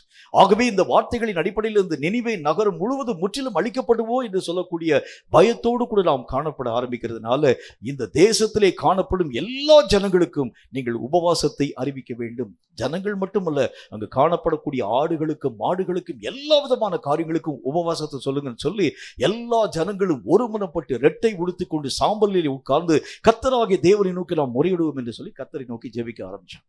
இந்த யோனா என்கிற மனிதன் தீர்க்க தரிசனம் சொல்லிட்டு அவன் செஞ்ச காரியத்தை பாருங்க. நேரா போய் ஒரு ஆமணக்கு செடிக்கு கீழே போய் உட்கார்ந்து கர்த்தர் இந்த பட்டணத்தை எப்படி அழிப்பார் என்று பார்க்கும்படிக்காக உட்கார ஆரம்பிச்சான். கர்த்தராகிய தேவனுடைய வார்த்தைகளை நான் அறிவிச்சிருக்கிறேன். அந்த வார்த்தைகள் இந்த பட்டணத்திலே நிறைவாக்கப்படும் என்கிறதை பற்றி நான் அறிந்திருக்கிறேன். கர்த்தர் எப்படி இந்த தேசத்தை அழிக்கப் போகிறார் என்று சொல்லி செடிக்கு கீழாக போய் படுத்துக்கொண்டு அந்த பட்டணத்தினுடைய அழிவுக்காக அவன் ஆசையாய் காத்திருக்க ஆரம்பித்தான். வசனத்தில் என்ன போட்டது? ஒருவன் நீதிமானாய் காணப்படுகிறது உண்டானால் தேசத்தின் அழிவை அவன் காணக்கூடிய நேரத்தில் தன்னுடைய மனதிலே குத்தப்பட்டவனாய் காணப்படுகின்றான். தேசத்துல எல்லா இடங்களிலும் அநேக விதமான பீதிகள் நடமாடக்கூடிய காலங்கள், அநேகம் விதமான மக்களுடைய ஜீவனுக்கு பாதிப்பு வரக்கூடிய காலங்கள், எங்கு பார்த்தாலும் கொல்லக்கூடிய கொடிய நோயினுடைய தாக்குதல்களின் வீரியம், இன்னொரு பக்கத்துல பார்த்தா எல்லா இடங்களிலும் எல்லைகளை கடந்து வரக்கூடிய தீவிரவாதங்களுடைய இயக்கங்கள், அதன் மூலமாய் பாதிக்கப்படக்கூடிய அநேக விதமான மக்கள், பெரிய பெரிய மழை வெள்ளங்கள்னால நிலச்சரிவுகள் உருவாக்கப்பட்டு அநேக விதமான மக்களுடைய வீடுகள் மண்ணோடு கூட மண்ணாக இரையாக்கப்படக்கூடிய அனுபவங்கள், இவைகளை பார்க்கும் பொழுது ஒரு நீதிமான் எப்படி கலக்கத்தின் ஊடாக கடந்து போகாதிருக்கிறது? எப்படி? வசனத்துல என்ன விதமான காரியத்தை பார்க்கிறோம்? இந்த நீதிமான் என்று அழைக்கப்படக்கூடிய 10 பேரின் நிமித்தமாக நீர் இந்த பட்டணத்தை அழிப்பீரோ ஆண்டவரே என்று சொல்லி கர்த்தராகிய தேவனை நோக்கி ஆபிரகாம் கேட்கிறார். கேட்கக்கூடிய அந்த ஆபிரகாமுக்கு கர்த்தராகிய தேவன் மறு உத்தரவாக சொல்கின்றார், 10 நீதிமானை நான் பார்க்கிறது உண்டான. ஏனென்றால் நீதிமான்களின் நிமித்தம் பட்டணங்கள் அழிக்கப்படுகிறது இல்லை. அப்ப இந்த பட்டணங்கள் அழிவை நோக்கி கடந்து போவதற்கு என்ன காரணம்? ஒருவன் கூட தேவனுடைய சமூகத்திலே நீதிமானாக இல்லை. நீங்களும் நானும் நீதிமானாக காணப்படுகிறது உண்டானால் தேசத்திலே வரக்கூடிய அழிவுகள் நின்று தேசம் காப்பாற்றப்பட ஆரம்பிக்கிறத பார்க்க முடியும். தேசத்தினுடைய அழிவுகளின் விளிம்புகளில் நின்று தேசம் மெய்யாகவே கர்த்தராகிய தேவனுடைய கிருபைகளை பெறக்கூடியதாய் விளங்க ஆரம்பிக்கிறத பார்க்க முடியும். இன்னைக்கு தேசத்துல எல்லா இடங்களிலும் பயங்கரமான அழிவும் பயங்கரமான அநேக விதமான நாசங்களும் மோசங்களும் உருவாக்கப்படுகிறதுக்கு காரணம் தேசத்திற்காக பரிதபிக்கும் ஒரு நீதிமானை கூட கர்த்தருடைய கண்கள் பார்க்கல. அப்ப வேதம் சொல்லக்கூடிய முதல் வார்த்தையின் அடிப்படையில நீதிமானாக நீங்கள் மாற்றம் அடைய ஆரம்பிச்சா மட்டும்தான் தேசத்திற்காக திறப்பிலே நில்லுங்கள். ஒவ்வொரு மனுஷனுடைய தனிப்பட்ட ஜெபத்தை நாம் பார்க்க ஆரம்பிக்கிறது உண்டானால் ஆவிக்குரிய வட்டாரங்கள்ல ஜெபத்துல பலவிதமான பெயர்களை ஜெபத்தை பற்றி சொல்லுவாங்க. அதுல ஒரு வகையான ஜெபம் பிச்சைக்கார ஜெபம்னு சொல்லுவாங்க. எப்ப பார்த்தாலும் என்னை ஆசீர்வதியும், குடும்பத்தை ஆசீர்வதியும், என் தேவை சந்தி, என்னுடைய எல்லா விதமான காரியங்களையும் ஆசீர்வதி. இப்படியே காலங்கள் தோறும் ரட்சிக்கப்பட்டிருக்கக்கூடிய மனிதர்கள், எல்லா விதமான மக்கள் துவங்கி சபையை நடத்தக்கூடிய ஊழியர்கள் வரைக்கும் தனக்காகவும் தன்னுடைய குடும்பத்திற்காகவும் தன்னுடைய காரியங்களுக்காகவும் ஜெபிக்கிறார்களே தவிர தேசத்திலே காணப்படும் மக்களுக்காக திறப்பில் நின்று புலம்பக்கூடியவன் யார்? தேசத்திலே வரக்கூடிய அழிவுக்காக எந்த விதமான மனிதன் தன்னுடைய வஸ்திரங்களை கிழித்துக் கொண்டு புலம்பக்கூடியவனாய் விளங்க ஆரம்பிக்கிறான் என்று பாருங்கள். அப்ப அந்த நாட்கள்ல அநேக விதமான அழிவுகள் வரக்கூடியதாய் விளங்க ஆரம்பித்தாலும் அழிவுகளிலே நின்று ஜனங்கள் காப்பாற்றப்பட்டதற்கு காரணம் தேசங்களில் நீதிமான்களாய் அநேக விதமான மக்கள் இருந்தாங்க. தேசத்தின் அழிவை தடுக்கக்கூடிய அநேக விதமான மக்களுடைய நிலைகள் காணப்பட ஆரம்பித்தது. ஒரு கொஞ்ச நாளைக்கு முன்னால வந்திருக்கக்கூடிய அந்த கோவிட் வைரஸ் நோயினுடைய காரியத்தை நிமித்தமாக தேசமே சஞ்சலப்படக்கூடிய நிலைகள், தேசமே பயத்தின் ஊடாக கடந்து போகக்கூடிய நிலைகள், சபைகள் எல்லாம் இழுத்து அடைக்கப்பட்டிருக்கக்கூடிய நிலைகளை நாம் கண்கூடாக காண ஆரம்பிச்சோம். ஒருவரோடு கூட ஒருவர் பேச முடியாத ஒரு சூழ்நிலை, ஒருவரை ஒருவர் சந்திக்க முடியாத ஒரு சூழ்நிலை, ஆராதனை நடத்த முடியாத ஒரு சூழ்நிலை. எங்க ஒருவேளை கோவிட் வைரஸினுடைய நோயினுடைய தாக்குதல் இந்த மாதிரி கூட்டத்தின் நடுவிலே பரவிடுவோம் என்பதற்காக நிறைய ஜனங்கள் இந்த காரியங்களிலே நின்று காப்பாற்றப்படும்படிக்காக சபை இழுத்து மூடினாங்க. எல்லா விதமான காரியங்களையும் நிறுத்த துவங்க ஆரம்பிச்சாங்க. இந்த சபையினுடைய ஆராதனைகள் போக ஆன்லைன் சர்வீஸின் மூலமாக கர்த்தருடைய வார்த்தைகளை பிரசங்கம் பண்ண ஆரம்பிச்சாங்க. ஆனால் ஒருவனாகிலும் தேசத்திலே வரக்கூடிய அழிவை தடுத்து நிறுத்தக்கூடிய நீதிமானாக ஒருத்தன் கூட இல்லை. அப்படி இருந்திருக்கிறது உண்டானால் மீண்டும் தேசம் தன்னுடைய பழைய நிலையினூடாக கடந்து போயிருக்குமே. கர்த்தருடைய வேதம் சொல்கிறதை போல இன்னைக்கும் அழிவுகள் வருகிறது, இன்னைக்கும் நாசம் வருகிறது. நிறைய விஷயங்களை நம்ம கேள்விப்பட ஆரம்பிக்கிறோம், நிறைய காரியங்களை பார்க்க ஆரம்பிக்கிறோம். தேசத்துல வந்திருக்கக்கூடிய பஞ்சங்கள் ஒரு புறம், தேசத்துல வரக்கூடிய பட்டயங்கள் மறுபுறம், தேசத்துல பெண்களுக்கு பாதுகாப்புகள் இல்லாத இருக்கக்கூடிய வாழ்க்கையினுடைய நிலைகள் மற்றொரு புறம். இப்படி ஒவ்வொரு அனுதினமும் நடைபெறக்கூடிய செய்திகளை நாம் பார்க்க ஆரம்பிக்கிறது உண்டானால் தேசத்திலே சமாதானமே இல்லாத ஒரு வாழ்க்கையின் ஊடாக கடந்து போகக்கூடிய நிலை. இதுக்கு என்ன காரணம்? வேதம் சொல்லக்கூடிய வார்த்தையின் அடிப்படையில் நிறைய ஜனங்கள் சொல்றாங்க, ஆட்சி செய்யக்கூடிய மக்கள் சரியில்லைன்னு சொல்றாங்க, மேல இருக்கக்கூடிய அதிகாரிகள் சரி இல்லை. கர்த்தருடைய நாமத்தினாலே திறப்பிலே நிற்கும் நீதிமான் ஒருத்தன் கூட இல்லை. அதைத்தான் கர்த்தர் நமக்கு சொல்லுகிறார். நீயும் நானும் நீதிமானாய் இருந்திருக்கிறது உண்டானால் இந்த தேசத்திலே சுகமும் அமெரிக்கையான ஒரு நகரமுமாக இந்த தேசம் காணப்பட்டிருக்கு. திருநெல்வேலி மாவட்டம் அநேக விதமான காரியங்களிலே பஞ்சத்தினாலும் வேதனையாலும் அடிபட்டு போவதற்கு என்ன காரணம்? இங்கு காணப்பட்டிருக்கக்கூடிய எல்லா விதமான சுற்று வட்டாரங்களிலும் ஏராளமான காரியங்கள், ஏராளமான கொலைகளும் வன்முறைகளும் உருவாக்கப்படுவதற்கு என்ன காரணம்? திறப்பில் நிற்கும் நீதிமான் ஒருத்தன் கூட கிடையாது. அதைத்தான் கர்த்தர் சொல்லுகின்றார். நீதிமான் 10 பேர் இருந்தால் கூட அந்த தேசத்தை நான் அழிக்க மாட்டேன். 5 பேர் இருந்தால் ஆண்டவரே, 5 பேர் இருந்தாலும் கர்த்தருடைய நாமத்தினால் நான் இந்த தேசத்தை அழிவுக்கு உட்படுத்த மாட்டேன். எப்படி சொல்றாரு பாருங்க. அப்ப வேதம் சொல்லக்கூடிய வார்த்தையின் அடிப்படையிலே ஒருவர் நீதிமானாய் இருக்கிறது உண்டானால் உங்கள் நிமித்தம் இந்த தேசம் காப்பாற்றப்படும். அதுதான் ஒரு நீதிமானுக்குரிய முக்கியமான அடையாளம் என்று கர்த்தர் நமக்கு சொல்லுகின்றார். இன்னைக்கும் தேசத்தின் எல்லைகளை தாண்டி பயங்கரங்களும் அநேக விதமான பிரச்சனைகளும் வருகிறது உண்டானால் நீதியின் மார்க்கத்திலே நான் இன்னும் உட்பிரவேசிக்கவில்லை, நீதியின் மார்க்கத்திலே அமைந்தவனாக நான் இன்னும் காணப்படல. நான் உண்மையான ஒரு நீதிமானாய் இருந்திருக்கிறது உண்டானால் தேசத்திலே வரக்கூடிய அழிவும் தேசத்திலே வரக்கூடிய நாசமும் ஜனங்களை சேதப்படுத்தாத அளவிற்காக ஜனங்கள் தங்கள் வாழ்க்கையிலே அமெரிக்கையாய் வாழக்கூடிய ஒரு மக்களாய் விளங்க ஆரம்பிச்சிருப்பாங்க. இன்னைக்கு எல்லா விதமான மக்களுடைய ஒவ்வொரு விதமான மனுஷனுடைய நிலைகளை நீங்க எடுத்து பாருங்களேன். ஒரு கொஞ்ச நாளைக்கு முன்பதாக, ஒரு 2-3 தினங்களுக்கு முன்பதாக ஒரு சின்ன ஒரு குறுந்தொழில் செய்யக்கூடிய வியாபாரியை சந்தித்து நான் பேசக்கூடிய ஒரு தருணம் வந்தது.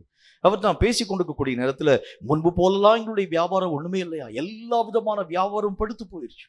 அநேக விதமான பெரிய பெரிய கார்பரேட் கம்பெனிகள் வர ஆரம்பிச்சனால ஜனங்கள் எல்லாரும் அந்த காரியங்களை தேடி போகிறார்களே தவிர எங்கள் வியாபாரங்கள் எல்லாம் ஒன்றுமில்லாமல் போக ஆரம்பிச்சிருச்சு. வசனத்தில் ஆண்டவராகிய தேவன் சொல்கிறார், நீ ஒருவன் நீதிமானாய் இருக்கிறது உண்டானால் சிறியவன் துவங்கி பெரியவன் பரியந்தம் கர்த்தருடைய நாமத்தினால் செழிப்பான மகிமையை பெற்றுக்கொள்ள ஆரம்பிச்சிருப்பான்.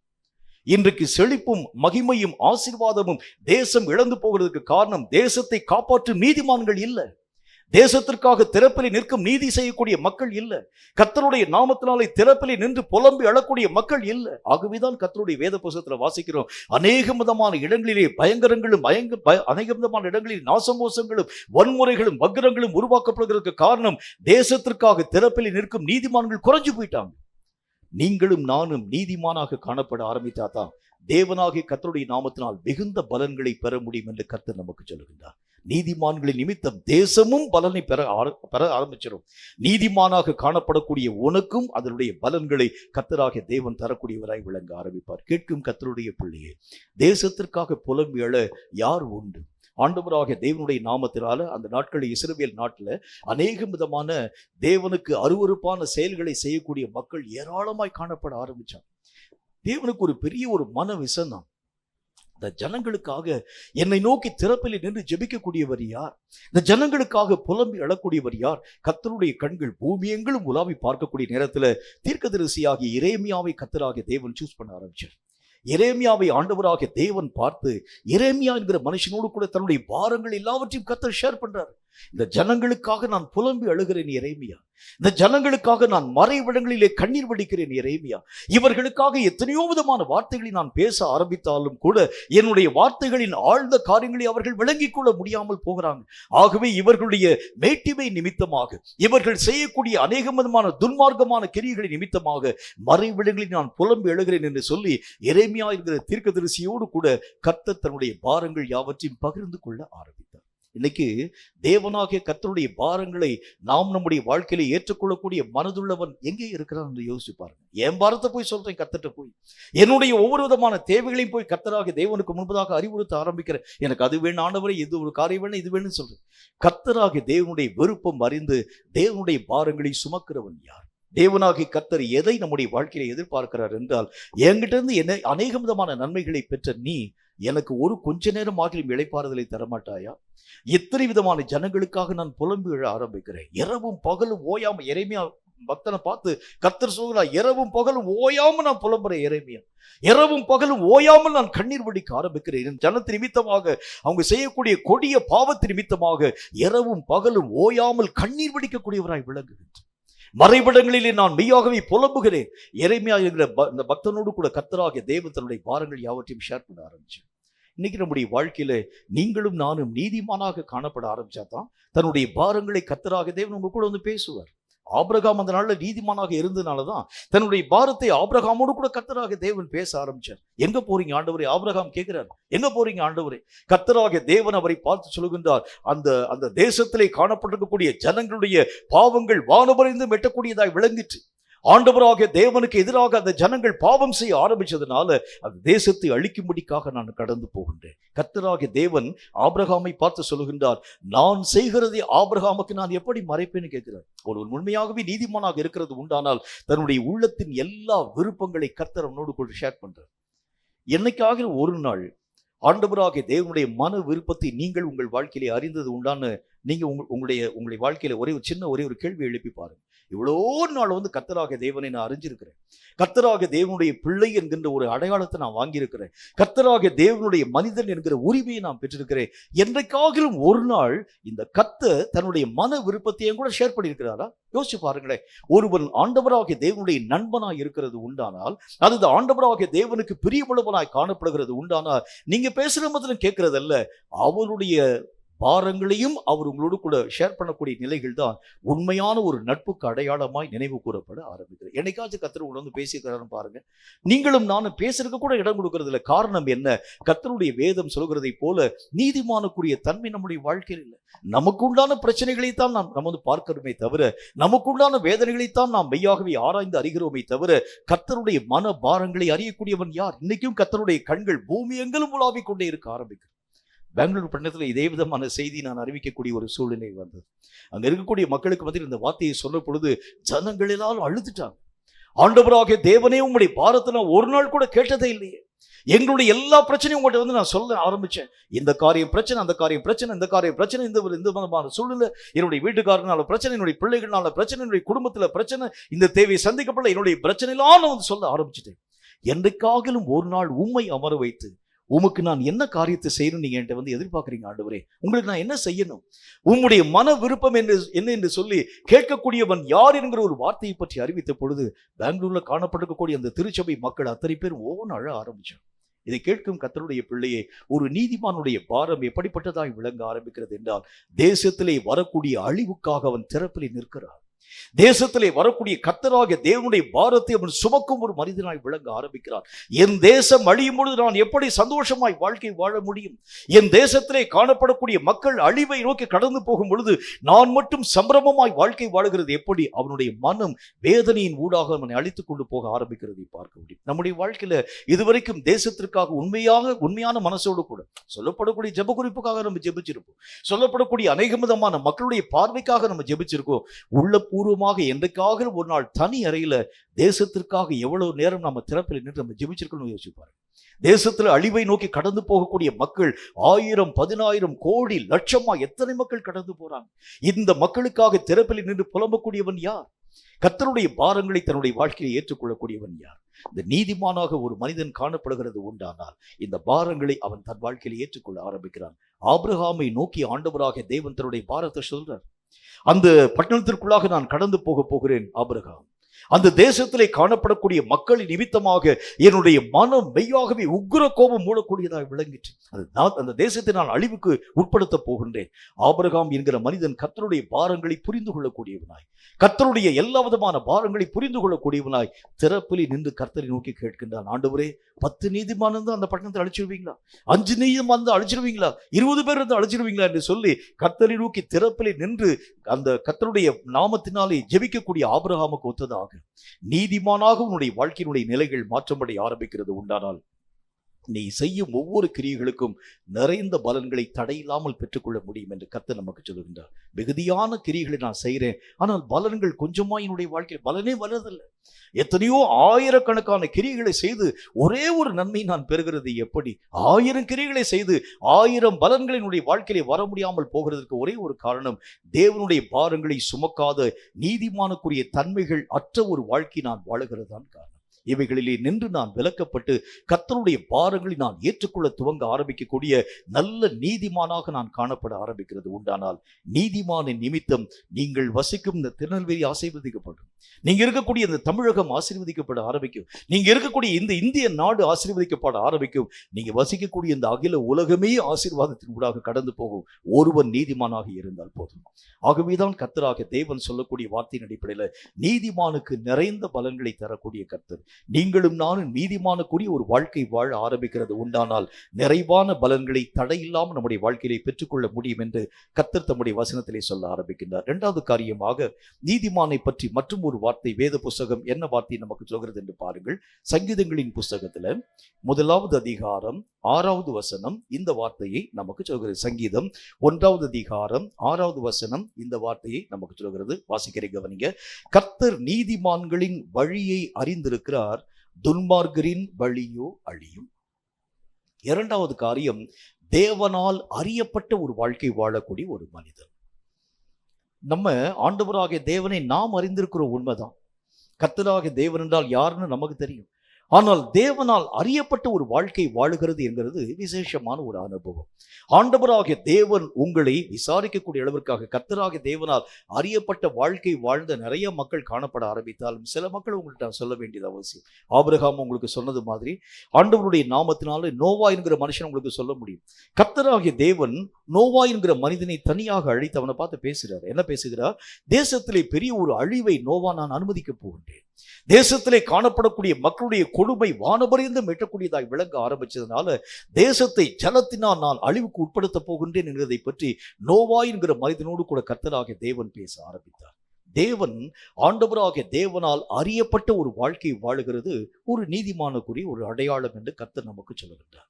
என்னுடைய ஒவ்வொரு விதமான வழியையும் நான் கர்த்தருக்கு முன்பதாக வெளிப்படுத்த வேண்டியது அவசியம். சில நேரங்கள்ல என்னுடைய அநேக விதமான காரியங்களுக்கு நான் மறைவிடங்களை தேட ஆரம்பிக்கிறேன். கர்த்தருக்கு முன்னால் இந்த ஒரு விஷயத்தெல்லாம் என்னால் போய் நான் பேச முடியாது.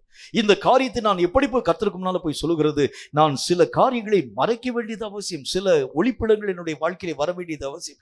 நான் செய்யக்கூடிய தவறுகள் ஆண்டவருக்கு முன்பதாக நான் எப்படி போய் வெளிப்படுத்த முடியும்? நான் செய்யக்கூடிய சில குற்றமான காரியங்கள் நிறைய பேருடைய வாழ்க்கையில திறந்த புஸ்தகமான வாழ்க்கை வாழ அவங்களால முடியாது. சில மறைவிடங்கள் அவங்களுடைய வாழ்க்கையில தேவைப்படக்கூடியதாக விளங்க ஆரம்பிக்கிறது. சில விஷயத்தை வெளியே சொல்ல முடியாது. சில விஷயத்தை அந்தரங்கத்திலே அவர்கள் மறைத்திருக்கக்கூடிய ஒரு மக்களாய் விளங்க ஆரம்பிக்கிறதை பார்க்க முடியும். வெளியே ஒரு வாழ்க்கையாக, தன்னுடைய உள்ளார்ந்த வாழ்க்கையில இன்னும் ஒரு வாழ்க்கையாக, இன்னும் மறைவிடங்களிலே வேறொரு வாழ்க்கையாக, இப்படி பல முகங்களிலே வாழ்க்கை வாழக்கூடிய மக்களுடைய சமுதாயத்தை நம்ம பார்க்கணும். ஒவ்வொரு இடங்களுக்கும் ஏற்ற மாதிரி மாற்றங்களின் ஊடாக கடந்து போகக்கூடிய மனுஷனுடைய வாழ்க்கை, அவங்களுக்கு ஏற்ற மாதிரி பேசக்கூடிய ஒரு வாழ்க்கை, ஆவிக்குரிய மக்களுக்கு பதில வரும்போது அவங்களுக்கு ஏற்ற மாதிரி பேசக்கூடிய ஒரு வாழ்க்கை, குடும்பத்துக்குள்ளாக போகும்போது அவங்களுக்கு ஏற்ற மாதிரி பேசக்கூடிய வாழ்க்கை, தனி அறையில் இருக்கும்போது எனக்கு ஏற்ற மாதிரி ஒரு வாழ்க்கை, இப்படி பல பரிமாணங்களிலே நம்முடைய வாழ்க்கையினுடைய நிலைகள் உருவாக்கப்பட ஆரம்பிக்கிறதை பார்க்க முடியும். கர்த்தருடைய வசனத்தில் என்ன போட்டது? தேவன் உங்களுடைய வழியை அறியும்படிக்கு எப்பொழுது நான் என்னுடைய வழியை ஒப்புக் கொடுக்க முடியும்னா, என்னுடைய வாழ்க்கையிலே தேவன் வெறுக்கக்கூடிய தன்மைகள் அற்றவனாய் நான் என்னுடைய நிலைகளை பாதுகாத்துக் கொள்கிறது உண்டானால் தேவனுக்கு முன்பதாக என்னுடைய வழிகள், மார்க்கங்கள் எல்லாவற்றையும் தைரியமா போய் சொல்ல முடியும். என்னுடைய வாழ்க்கையிலே ஒளிவு மறைவு ஒண்ணுமே இல்லை ஆண்டவரே. இயேசு வாழ்ந்த அந்த காலத்துல தன்னுடைய வாழ்க்கையிலே மறைவான பகுதி என்று சொல்லி ஒண்ணுமே இல்லை. இயேசுனுடைய வாழ்க்கையில எல்லா விஷயத்தையும் பிதாவாகிய தேவனுக்கு முன்பதாக வெளியே சொல்லக்கூடியவராய் விளங்க ஆரம்பிச்சார்.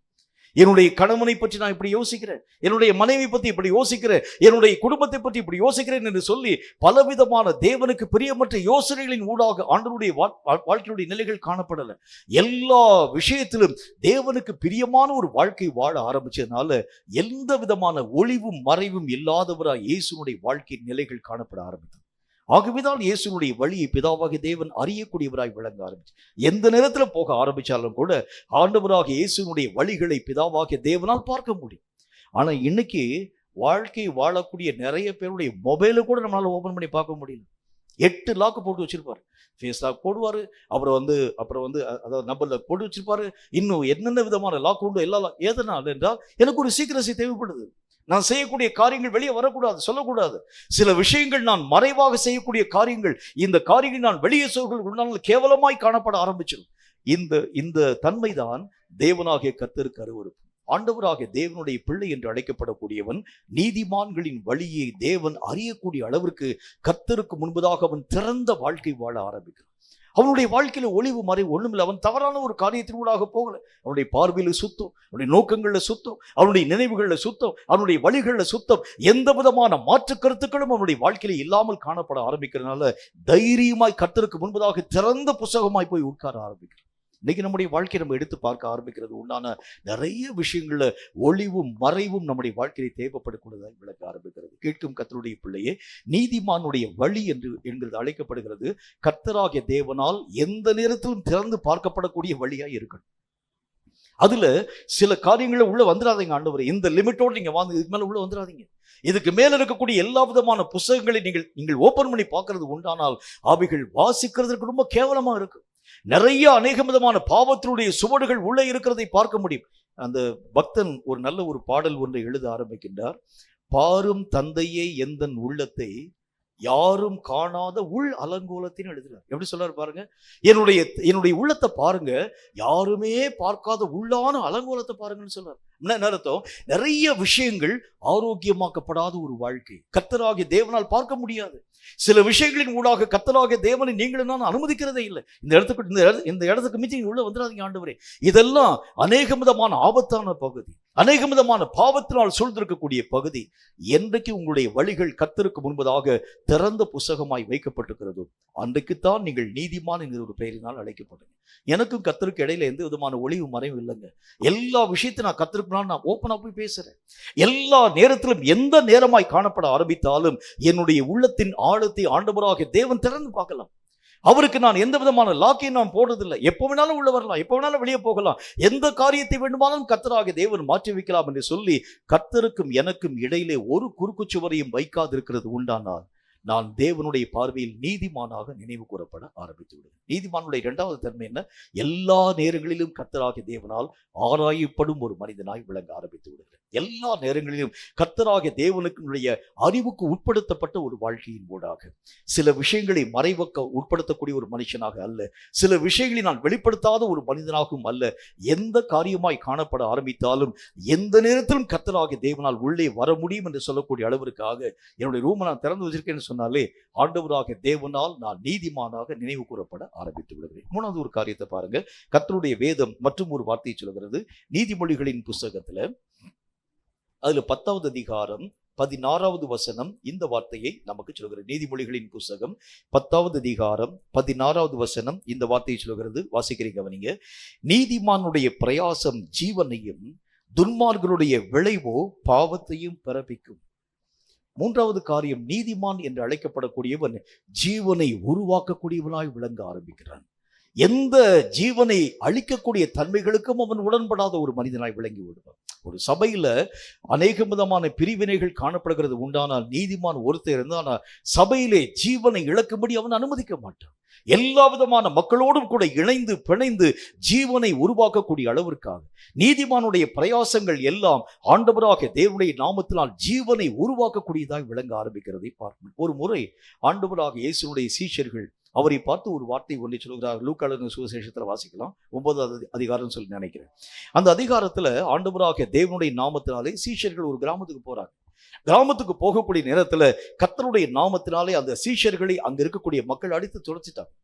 துரத்தக்கூடிய நேரத்துல சீஷர்கள் ஆண்டவராக இயேசுவுக்கு முன்பதாக வந்து, ஆண்டவரே இந்த கிராமத்துக்குள்ள உள்ள போகணும், எங்களை உள்ள விட மாட்டேட்டாங்க, அந்த கிராமத்தை எலியா என்கிற தீர்க்கதரிசி அழிச்சது மாதிரி அக்னியை அனுமதித்து நாங்கள் அழிக்க உமக்கு சித்தமா இருக்குமான்னு சொல்லி கேட்கிறாங்க. உடனே கர்த்தராக தேவன் சொல்லுகிறார், மனுஷகுமார் எதுக்காக வந்திருக்கான்னு சொல்லி கூட உனக்கு தெரியலையே, மனிதர்களுடைய ஜீவனை அழிக்கும்படிக்காக அல்ல, ஜீவனை காப்பாற்றும்படிக்காகவே நான் இந்த உலகத்திலே வந்தேன். நீங்களும் நானும் ஒரு மனிதனுடைய இடரலுக்கு நீங்களும் நானும் ஒரு ஒரு ஒரு கல்லாக நீங்களும் நானும் காணப்பட்டக்கூடாது. என் மூலமாய் ஒருவன் இடரில் போகாத அளவிற்காக என்னை நான் கர்த்தருக்கு முன்பதாக ஒடுக்கி கீழ்ப்படுத்தும் ஒரு வாழ்க்கை வாழ வேண்டியது அவசியம். நிறைய பேருடைய வாழ்க்கை இன்னைக்கு இடரலாய் காணப்பட ஆரம்பிக்கிறத பார்க்க முடியும். அவங்க தன்னுடைய வழியை பத்தி யோசிச்சே பார்க்கறது இல்லை. அவன் விழுந்தானா விழாம போனா என்ன, எந்த விதமான மக்களுடைய காரியம் வந்தானா வராம போனா என்ன, நான் என்னுடைய வழியில் நான் அப்படிதான் ஓடுவேன் என்று சொல்லி சில பேர் மற்ற மக்களுக்கு இடரல் உண்டாக்கக்கூடிய ஒரு மக்களாய் விளங்க ஆரம்பிக்கிறதுனால இன்னைக்கு அநேகம் ஜனங்கள் இயேசுவை தன்னுடைய வாழ்க்கையில ஏற்றுக்கொள்ள முடியாமல், ஜீவனுக்கு போக முடியாமல் தடுக்கலாக காணப்படுவதற்கு காரணம் இடரலை உருவாக்கக்கூடிய அநேகம் விதமான ஆவிக்குரிய மக்கள். இவங்களுடைய வேலை என்ன அப்படின்னு பார்த்தீங்கன்னா, அவர்களும் கர்த்தருடைய ராஜ்யத்துக்கு போக மாட்டாங்க, மற்றவர்களையும் பிரவேசிக்க அனுமதிக்க மாட்டாங்க. ஆண்டவராக தேவன் சொல்லுகின்றார், தாங்களும் கர்த்தராக தேவனுடைய ராஜ்யத்துக்கு போக மாட்டாங்க, மற்றவனுக்கும் அநேக விதமான தடைக்கற்கள் யாவற்றையும் உருவாக்கக்கூடியவர்கள் என்பதை பற்றி பரிசேய சதுசேய மக்களை பார்த்து கர்த்தர் பேச ஆரம்பிச்சார். இன்னைக்கு நிறைய பேருடைய வாழ்க்கையில நான் மட்டும் என்னுடைய வாழ்க்கையில் நான் நல்ல முறையில் வாழ்க்கை வாழ ஆரம்பிச்சா போதும், என்னை பார்க்கக்கூடிய ஜனம் இடறி போனா எனக்கு என்ன வந்துச்சு, என்னை பார்க்கக்கூடிய ஜனம் ஆண்டவராக தேவனை விட்டு விலகி போனா எனக்கு என்ன வந்துச்சு என்று சொல்லி வாழக்கூடிய ஒரு வாழ்க்கையில, கிறிஸ்தவ வாழ்க்கையில் சொல்கிறது, நீ தனித்து வாழக்கூடியவனாய் அல்ல, நீ உன் மட்டிலே அல்ல, உன்னை சார்ந்த மக்களுக்கும் ஒரு சாட்சி உள்ளவனாய் ஆண்டவராக தேவன் உன்னை நிறுத்தி வச்சிருக்கிறார். உன்னுடைய ஒவ்வொரு அசைவையும் ஜனங்கள் பார்க்கிறாங்க, உன்னுடைய ஒவ்வொரு நடவடிக்கைகளையும் ஜனங்கள் பார்க்கிறாங்க. மற்றவனுக்கு நீ நல்லவனாக காண்பிக்கக்கூடிய நீ உன்னுடைய தனிப்பட்ட வாழ்க்கையிலே தேவன் அருவருக்கக்கூடிய பாவத்தை செய்கிறது உண்டானால் அதை காணும் அநேகம் ஜனங்கள் இடறி போகிறதற்கு நீ ஒரு மனிதனாய் விளங்க ஆரம்பிக்கிறதுனாலே நீதிமானுக்குரிய அழைப்பை நாம் இழந்து போக ஆரம்பிச்சோம். அப்ப கர்த்தர் பேசக்கூடிய மற்றும் ஒரு வார்த்தையின் அடிப்படையில் அநேகர் விழுகிறதற்கு அல்ல, அநேகர் எழுகிறதற்கு நான் ஒரு மூளை கல்லாக விளங்க ஆரம்பித்தால் தான் நீதிமானுக்குரிய ஒரு அழைப்பாக என்னுடைய அழைப்பினுடைய நிலைகள் காணப்படும் என்று கர்த்தர் நமக்கு சொல்லுகின்றார். நம்முடைய வாழ்க்கையில எத்தனை பேருக்கு நான் இடரில் உண்டாக்கக்கூடிய ஒரு மனிதனால் விளங்கியிருக்கிறேன் பாருங்க. என்னுடைய வாழ்க்கையை குறித்து பேசக்கூடிய மக்கள் எத்தனை பேர் என்னென்ன விதமான காரியங்களை பேசுறாங்க, அவதூறு பண்ணக்கூடிய காரியங்களை விட்டுருங்க, ஆனா உண்மையிலேயே சாட்சி இல்லாம எத்தனை விதமான காரியங்களை நான் என்னுடைய வாழ்க்கையை செய்யக்கூடிய ஒரு மனிதனாய் விளங்குகிறேன்னு யோசிச்சு பாருங்களேன். ஆண்டவராகிய தேவனுடைய பிள்ளை என்று அழைக்கப்படக்கூடியவன் இவன், ஆனா இவனுடைய வாழ்க்கையை கிறிஸ்துவை பார்க்க முடியலையே. இவன் ஆண்டவராகிய தேவனுக்கு சாட்சியாக வாழ்றேன்னு சொல்றான், ஆனால் இவனுடைய வாழ்க்கைக்கும் இவனுடைய வார்த்தைக்கும் சம்பந்தமே இல்லையே. ஏதோ ஒரு வார்த்தையை பேசுறான், ஆனால் அவனுடைய வாழ்க்கையிலே அந்த வார்த்தைகளுக்கு உட்படாத ஒரு மனிதனாய் விளங்க ஆரம்பிக்கிறார் என்பதை பற்றி பல ஜனங்கள் இன்றைக்கு கிறிஸ்தவங்களை குறித்து இடரலின் ஊடாக கடந்து போக ஆரம்பிக்கிறதை பார்க்க முடியும். ரட்சிக்கப்பட்ட ஆரம்ப நாட்களில் இந்த திருநெல்வேலி பகுதியில் ஊழியர்களின் ஊடாக கடந்து வந்த அந்த ஆரம்ப நாட்கள் நான் ஏற்கனவே உங்களுக்கு சொல்லியிருப்பேன் இந்த இன்சிடென்ட்டை. அப்போ அதாவது இந்த கருங்கல்னு சொல்லி கருங்கடல்னு சொல்லி நினைக்கிறேன், அங்கே ஒரு இடத்துல ஒரு மீட்டிங்காக கடந்து போக வேண்டும். கடந்து போகிறதுக்காக பஸ் ஸ்டாண்டில், திருநெல்வேலி ஜங்ஷன் பஸ் ஸ்டாண்டில், அப்போ ஜங்ஷனில் இருந்து தான் பஸ் எல்லாம் கிளம்பி போக ஆரம்பிக்கும்.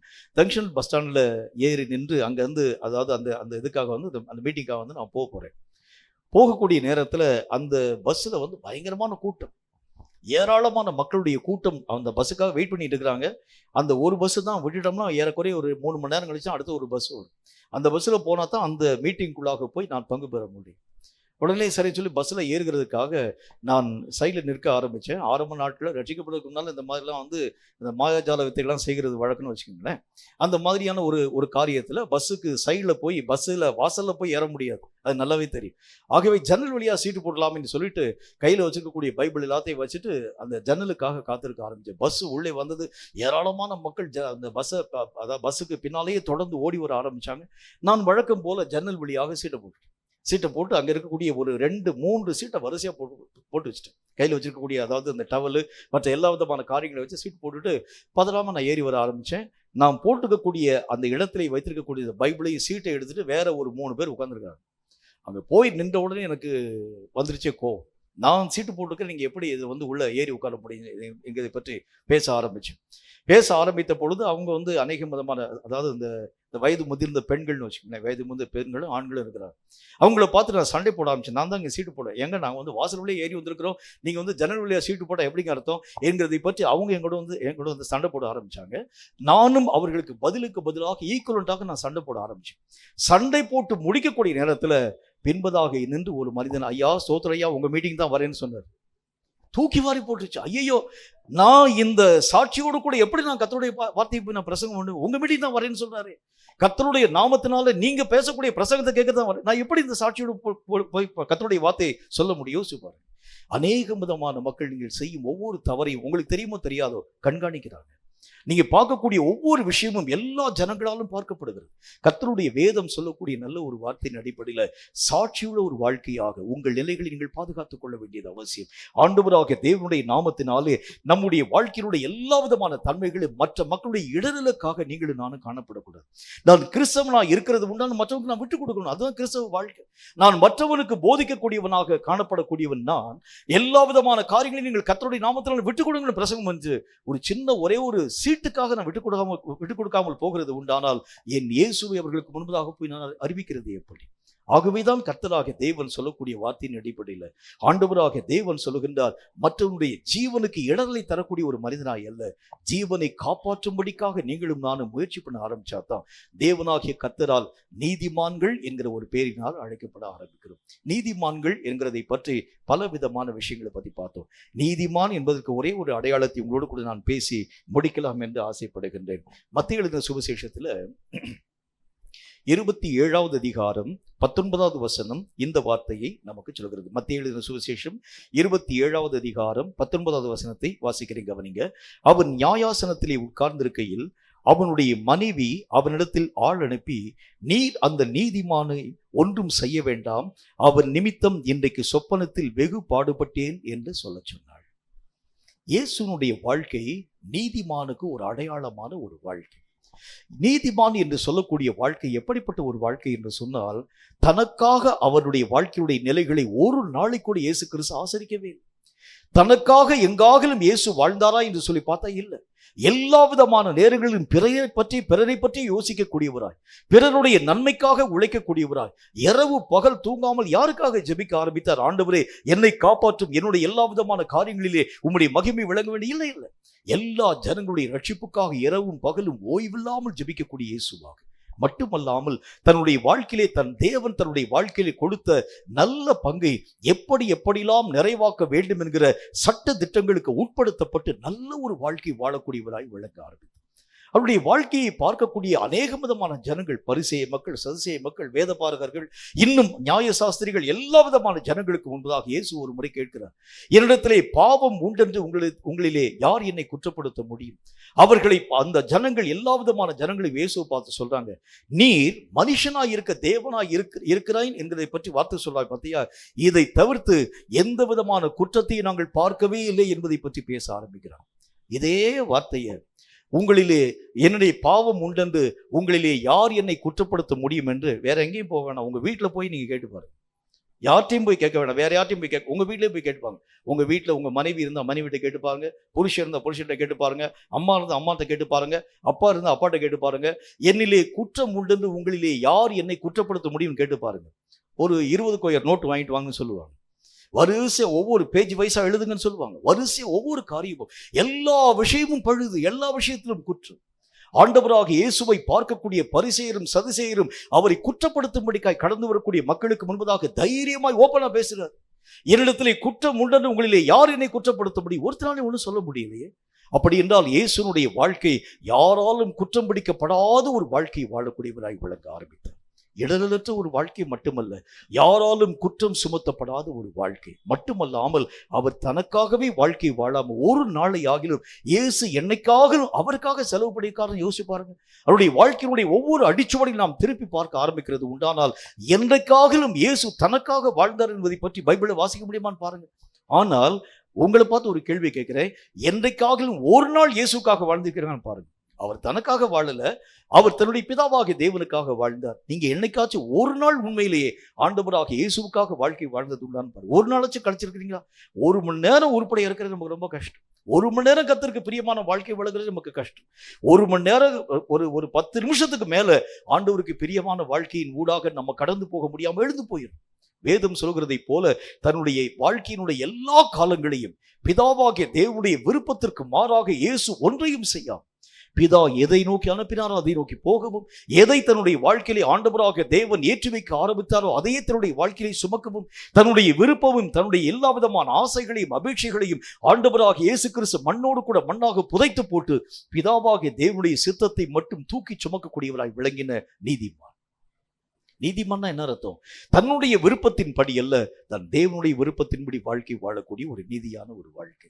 நம்முடைய வாழ்க்கையில நிறைய நேரங்களில் நான் எனக்காகவே வாழ்க்கை வாழ எனக்காகவே நான் கவலைப்படுறேன், எனக்காகவே வாழ்க்கை வாழ்றேன், என்னையே நான் அதிகமா நேசிக்க ஆரம்பிக்கிறேன். எனக்கு ஒரு வியாதி வருகிறது உண்டானா நான் படக்கூடிய கஷ்டத்தை மாதிரி மற்ற வியாதிப்பட்ட மக்களுக்காக ஜெபிங்கன்னு சொல்லி ஜெபகுருவை கொடுத்தா எனக்கு அந்த மாதிரி வேதனைலாம் வராது. இப்படிப்பட்ட ஒரு வாழ்க்கையை வாழக்கூடிய நான் நீதிமானாக வாழ்க்கையின் ஊடாக கடந்து போகிறது எப்படி? இயேசு வாழ்ந்த வாழ்க்கையை பாருங்கள். கர்த்தராக இயேசு கிறிஸ்து தனக்காக என்னைக்காச்சும் அழுதாரன்னு யோசிச்சு பாருங்களேன். ஆனா உங்களுக்காக நீ எவ்வளவு நாள் அழுதுருக்கீங்கன்னு யோசிச்சு பாருங்க. தனக்காக என்றைக்காகலும் வருத்தப்பட ஆரம்பிச்சாருன்னு பாருங்க, ஒண்ணுமே இல்லையே. தன்னுடைய தேவைகளுக்காக என்றைக்காகலும் பிதாவாகிய தேவனுக்கு இயேசு கிறிஸ்து ஜெபிச்சாருன்னு பாருங்க. ஆனால் நீங்களும் நானும் நம்முடைய தேவையை தவிர்த்து வேறு ஒண்ணுக்காக ஜெபிக்கிறதே இல்லை. எல்லா நேரத்திலும் அதை தாங்க, இதை தாங்க, அதை தாங்க, இதை தாங்க, அதை தாங்க, இதை தாங்க. கர்த்தருடைய வேதம் சொல்லக்கூடிய வார்த்தையின் அடிப்படையில் நீதிமானாகிய இயேசுவை போல இந்த அம்மா சாட்சி சொல்றாங்க. யாரு சாட்சி சொல்றாங்க பாருங்க? யாருடைய மனைவி சாட்சி சொல்றாங்க பாருங்க? இயேசுவை நியாயம் விசாரிக்கும்படிக்காய் போகக்கூடிய அந்த மனுஷனுடைய மனைவி இயேசுவை பார்த்து சாட்சி சொல்றார். அந்த மனுஷன் ஒரு நீதிமான் என்று நான் பார்க்கிறேன். அந்த மனிதன் தேவனாகிய கர்த்தருடைய பரிசுத்தமுள்ள சித்தத்தை செய்யக்கூடிய ஒரு நீதிமான் என்று பார்க்கிறேன். தேவனை அறியாத ஒரு பெண், ஆண்டவராகிய தேவனுக்கும் அவளுக்கும் சம்பந்தமில்லாத வாழ்க்கை வாழக்கூடியவள், அவள் இயேசுவை பார்த்து சாட்சி சொல்லுகிறார். அந்த மனிதன் நீதிமான் என்று பார்க்கிறேன். உங்களுக்கு குறித்த சாட்சி எப்படிப்பட்டதா இருக்கிறது யோசிச்சு பாருங்க. இயேசுவை பற்றி, இயேசுவை அறியாது இருக்கக்கூடிய மக்கள் சாட்சி கொடுத்தாங்க. இயேசுவினால் மெய்யாகவே இயேசுவை பின்பற்றாது இருக்கக்கூடிய மக்கள் இயேசுவை குறித்து சாட்சி கொடுக்க ஆரம்பிச்சாங்க. அங்கு காணப்படும் எல்லா விதமான ஜனங்களும் ஆண்டவராக தேவனுக்கு சாட்சி கொடுக்க ஆரம்பிச்சாங்க. இன்றைக்கு உங்களை பற்றி எத்தனை பேர் சாட்சி கொடுப்பாங்கன்னு யோசிச்சு பாருங்க. உங்களை பற்றி எத்தனை விதமான ஜனங்கள் சாட்சி கொடுக்க முடியும்? சாட்சி இல்லாத வாழ்க்கை நீதிமானுடைய வாழ்க்கை இல்லை. உங்களும் உங்களுடைய வாழ்க்கையும் என்னுடைய வாழ்க்கையும் எல்லா ஜனங்களாலும் சாட்சி பெற்ற ஒரு வாழ்க்கையாக விளங்கினால் மட்டும்தான் நீதிமான் என்கிற ஒரு பெயரினால் நீங்களும் நானும் அழைக்கப்பட முடியும் என்று கர்த்தர் நமக்கு சொல்கின்றார். நீதிமான் தான் நிறைவான பலன்களை பெறக்கூடியவனாய் விளங்கிவிடுகின்றான். அவன் செய்யும் ஒரு செயல்கள் கூட ஆண்டவராக தேவனால் அங்கீகரிக்கப்பட முடியாமல் கடந்து போகிறது இல்லை. அவன் செய்யும் எல்லா விதமான காரியங்களுக்கும் நிறைந்த பலன்களை பெறக்கூடியவனாய் விளங்கிவிடுகின்றான். அவன் செய்யும் ஒரு சின்ன ஒரே ஒரு பெருமூச்சுக்கு கூட அவன் பலன்களை பெற முடியாதவனை கடந்து போகிறது இல்லை. ஏனென்றால் நீதிமான்களை கர்த்தராக தேவன் நேசிக்க ஆரம்பிக்கிறார், சிநேகிக்கிறார். அவனுடைய சுபாவமாக அவனுடைய சுபாவம் மாற்றமடைய ஆரம்பிச்சதுனால அவனுடைய நிலைகளை ஆண்டவராக தேவன் கண்ணோக்கி பார்த்து அவன் வேண்டுகிறதுக்கு முன்பதாக, விரும்புகிறதற்கு முன்பதாக மகிமையான விளைவுகள் யாவற்றையும் தரக்கூடியவராய் விளங்க ஆரம்பிக்கிறார். கேட்கும் கர்த்தருடைய பிள்ளையே, விளைச்சல்களை தருகிறது கர்த்தர். உங்களுக்கே தெரியும், அப்பல்லோ நீர் பாய்ச்சினான், நான் விதைகளை நட்டேன், விளைய செய்கிறவர் கர்த்தர் என்று சொல்லி வசனத்துல பார்க்கிறோம். கர்த்தராக தேவன் தான் விளைவை தரக்கூடிய தேவன். மிகுந்த விளைச்சல்களை நாம் விளைய வேண்டும் என்று சொன்னால் விளைய செய்யும் கர்த்தர் உங்களுக்கு நிறைந்த பலன்களை தர வேண்டும் என்றால் தேவ பார்வையிலே நீதிமானாக உங்களுடைய நிலைகள் காணப்பட ஆரம்பித்தால் எல்லா விதமான பிரயாசத்தும் ஒரு சின்ன ஒரு பெருமூச்சு விட்டா கூட அதனுடைய நிறைந்த பலன்கள் உங்கள் வாழ்க்கையை தேடி வருகிறத பார்ப்பீங்க. ஒரு சின்ன ஒரு துளி கண்ணீர் விட ஆரம்பிச்சா கூட அதனுடைய பலன்களை தடையில்லாமல் பெற்றுக்கொள்ள நம்மால் முடியும். இப்படிப்பட்ட நீதிமான்கள் இன்றைக்கு இந்த உலகத்துக்கு தேவை. உலகம் அழிவை நோக்கி கடந்து போகக்கூடிய இந்த காலங்களில் அழிவை தடுக்கும் நீதிமான்கள் தேவை. அழிவுக்காக திறப்பில் நிற்கும் நீதிமான்கள் தேவை. இப்படிப்பட்ட மக்களை ஆண்டவராக தேவன் உருவாக்க வேண்டும். ஒருவேளை கர்த்தருக்கு சித்தமானால் நானும் அப்படிப்பட்ட ஒரு நீதிமானாக மாற்றத்தின் ஊடாக கடந்து வந்து எனக்காகவே நான் ஜெபியாத அளவிற்காக, தேசத்திற்காக, தேசத்தினுடைய பாதுகாப்புகளுக்காக இரவும் பகலும் ஓய்வில்லாமல் ஜெபிக்கக்கூடிய ஒரு நீதிமானை போல, நீதிமானுடைய முகத்தை காணக்கூடிய கர்த்தர் தேசத்தின் அழிவிலே நின்று தேசத்தை காப்பாற்றுகிறது மாதிரி என்னுடைய முகத்தை காணும் கர்த்தர் தேசத்திற்கு நன்மையான காரியங்களை தரக்கூடிய அளவிற்கு தேவ பார்வையில் நான் ஒரு நீதிமானாக மாற்றப்பட எனக்கு கிருபை தாரும் என்று நாம் கர்த்தரை கர்த்தரை நோக்கி ஜெபித்தால் நிச்சயமாய் தேவன் தரும் நிறைந்த பலன்களை தடையில்லாமல் பெற்றுக்கொள்ள முடியும் என்கிறதில் சந்தேகமில்லை. தலைகளை தாழ்த்தி கண்களை மூடி கர்த்தர் பேசின அந்த வார்த்தைக்காக உள்ளம் திறந்து நாம் ஒருமனப்பட்டவர்களாய் ஜெபிக்க போகின்றோம். கர்த்தர் உரைத்த இந்த வார்த்தைகளின் அடிப்படையில், கர்த்தர் சொன்ன அந்த காரியத்தின் அடிப்படையில் நீதிமான்களுடைய தன்மைகளை பற்றி நாம் பார்க்க ஆரம்பித்தோம். ஒன்று, அழிவை தடுக்கும் நீதிமான்களாக, தேவனால் அறியப்பட்ட வாழ்க்கை வாழும் நீதிமான்களாக, அவர்களுக்கு அழிக்க தெரியாத ஜீவன்களை உருவாக்கத்தான் தெரியும் என்று நாம் பார்த்தோம். இப்படி ஜீவனுடைய அழிவுக்கு தன்னுடைய வாழ்க்கையுடைய நிலைகளை ஒரு நாளும் ஒப்புக் கொடுக்காத ஒரு நீதிமானாக, தன்னுடைய நிலைகளை காப்பாற்றும் ஒரு நீதிமானாக, இயேசு வாழ்ந்த வாழ்க்கையை போல, மற்றவனுக்காக வாழ்க்கை வாழ்ந்த இயேசுவை போல, தனக்காக ஒரு நாளை கூட, ஒரு இமைப்பொழுது கூட தனக்காக ஆண்டவராக தேவன் செலவு பண்ணாம மற்றவனுக்காகவே தன்னுடைய வாழ்க்கையினுடைய நிலைகளை தியாகம் செய்த இயேசுவை போல நீதிமானுக்குரிய ஒரு வாழ்க்கை வாழுகிறது உண்டானால் நிறைந்த பலன்களை, நிறைவான பலன்களை, நித்திய பலன்களை தடையில்லாமல் நாம் நம்முடைய வாழ்க்கையை பெற்றுக்கொள்ள முடியும் என்கிறதில் சந்தேகம் ஒன்றுமில்லை. உள்ளத்தை திறந்து ஒருமனப்பட்டவர்களாய் இருதயத்தின் ஆழத்திலிருந்து நானும் ஒரு நீதிமானை போல, அந்த நீதிமானை போல நானும் மரிக்க வேண்டும் என்று சொல்லி பக்தன் கேட்டது மாதிரி என்னுடைய வாழ்க்கையுடைய முடிவும் நீதிமானுடைய வாழ்க்கையை போலவே காணப்பட எனக்கு நீர் கிருபையை தாரும் என்று கர்த்தரை நோக்கி ஊக்கமான மனதோடு ஒருமனப்பட்டவர்களாய் நாம் ஜெபிக்க போகிறோம். நன்றி ஆண்டவரே. முடிவில்லாத வாழ்வை தேடி வருகிறே இறைவா,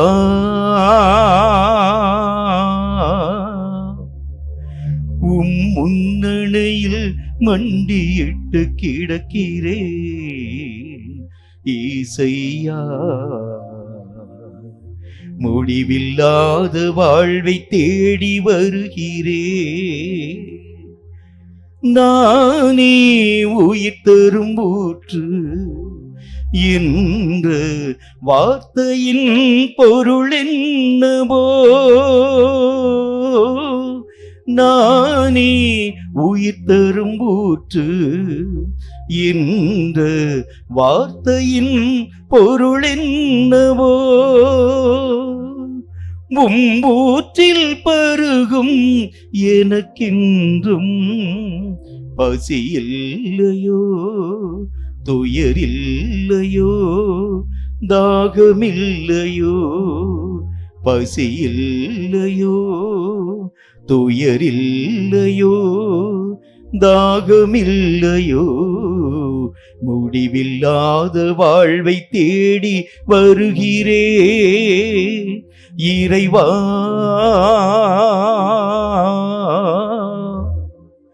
உம் முன்னணையில் மண்டியிட்டு கிடக்கிறேன் ஈசையா.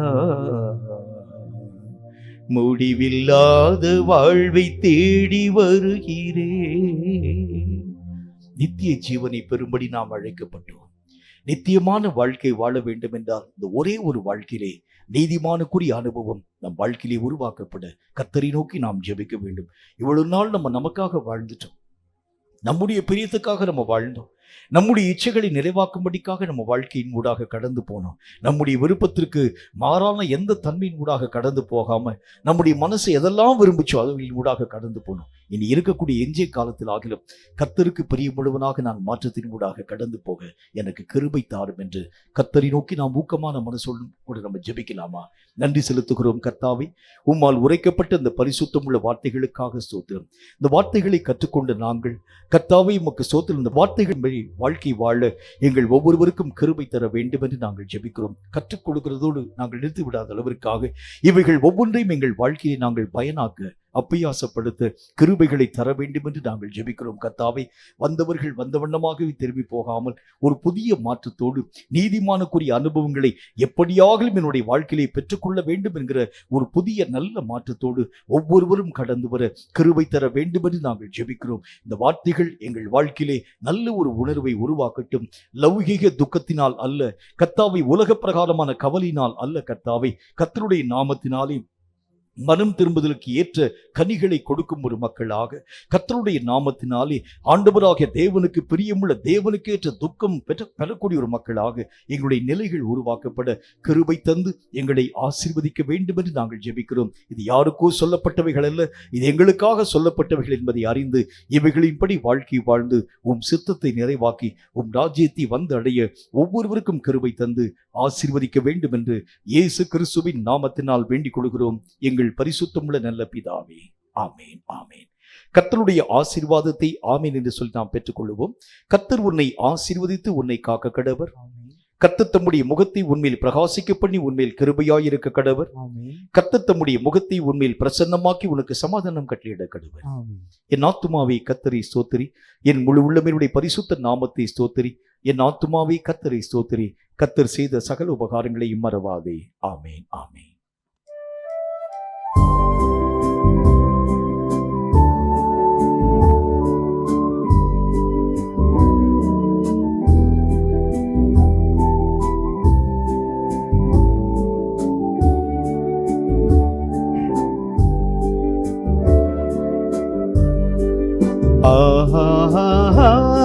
அல்லேலூயா, அல்லேலூயா, அல்லேலூயா, அல்லேலூயா, அல்லேலூயா, அல்லேலூயா, அல்லேலூயா, ஆமென். கர்த்தர் தாமே உங்கள் ஒவ்வொருவரையும் அளவில்லாமல் ஆசீர்வதிப்பாராக. ஆமென்.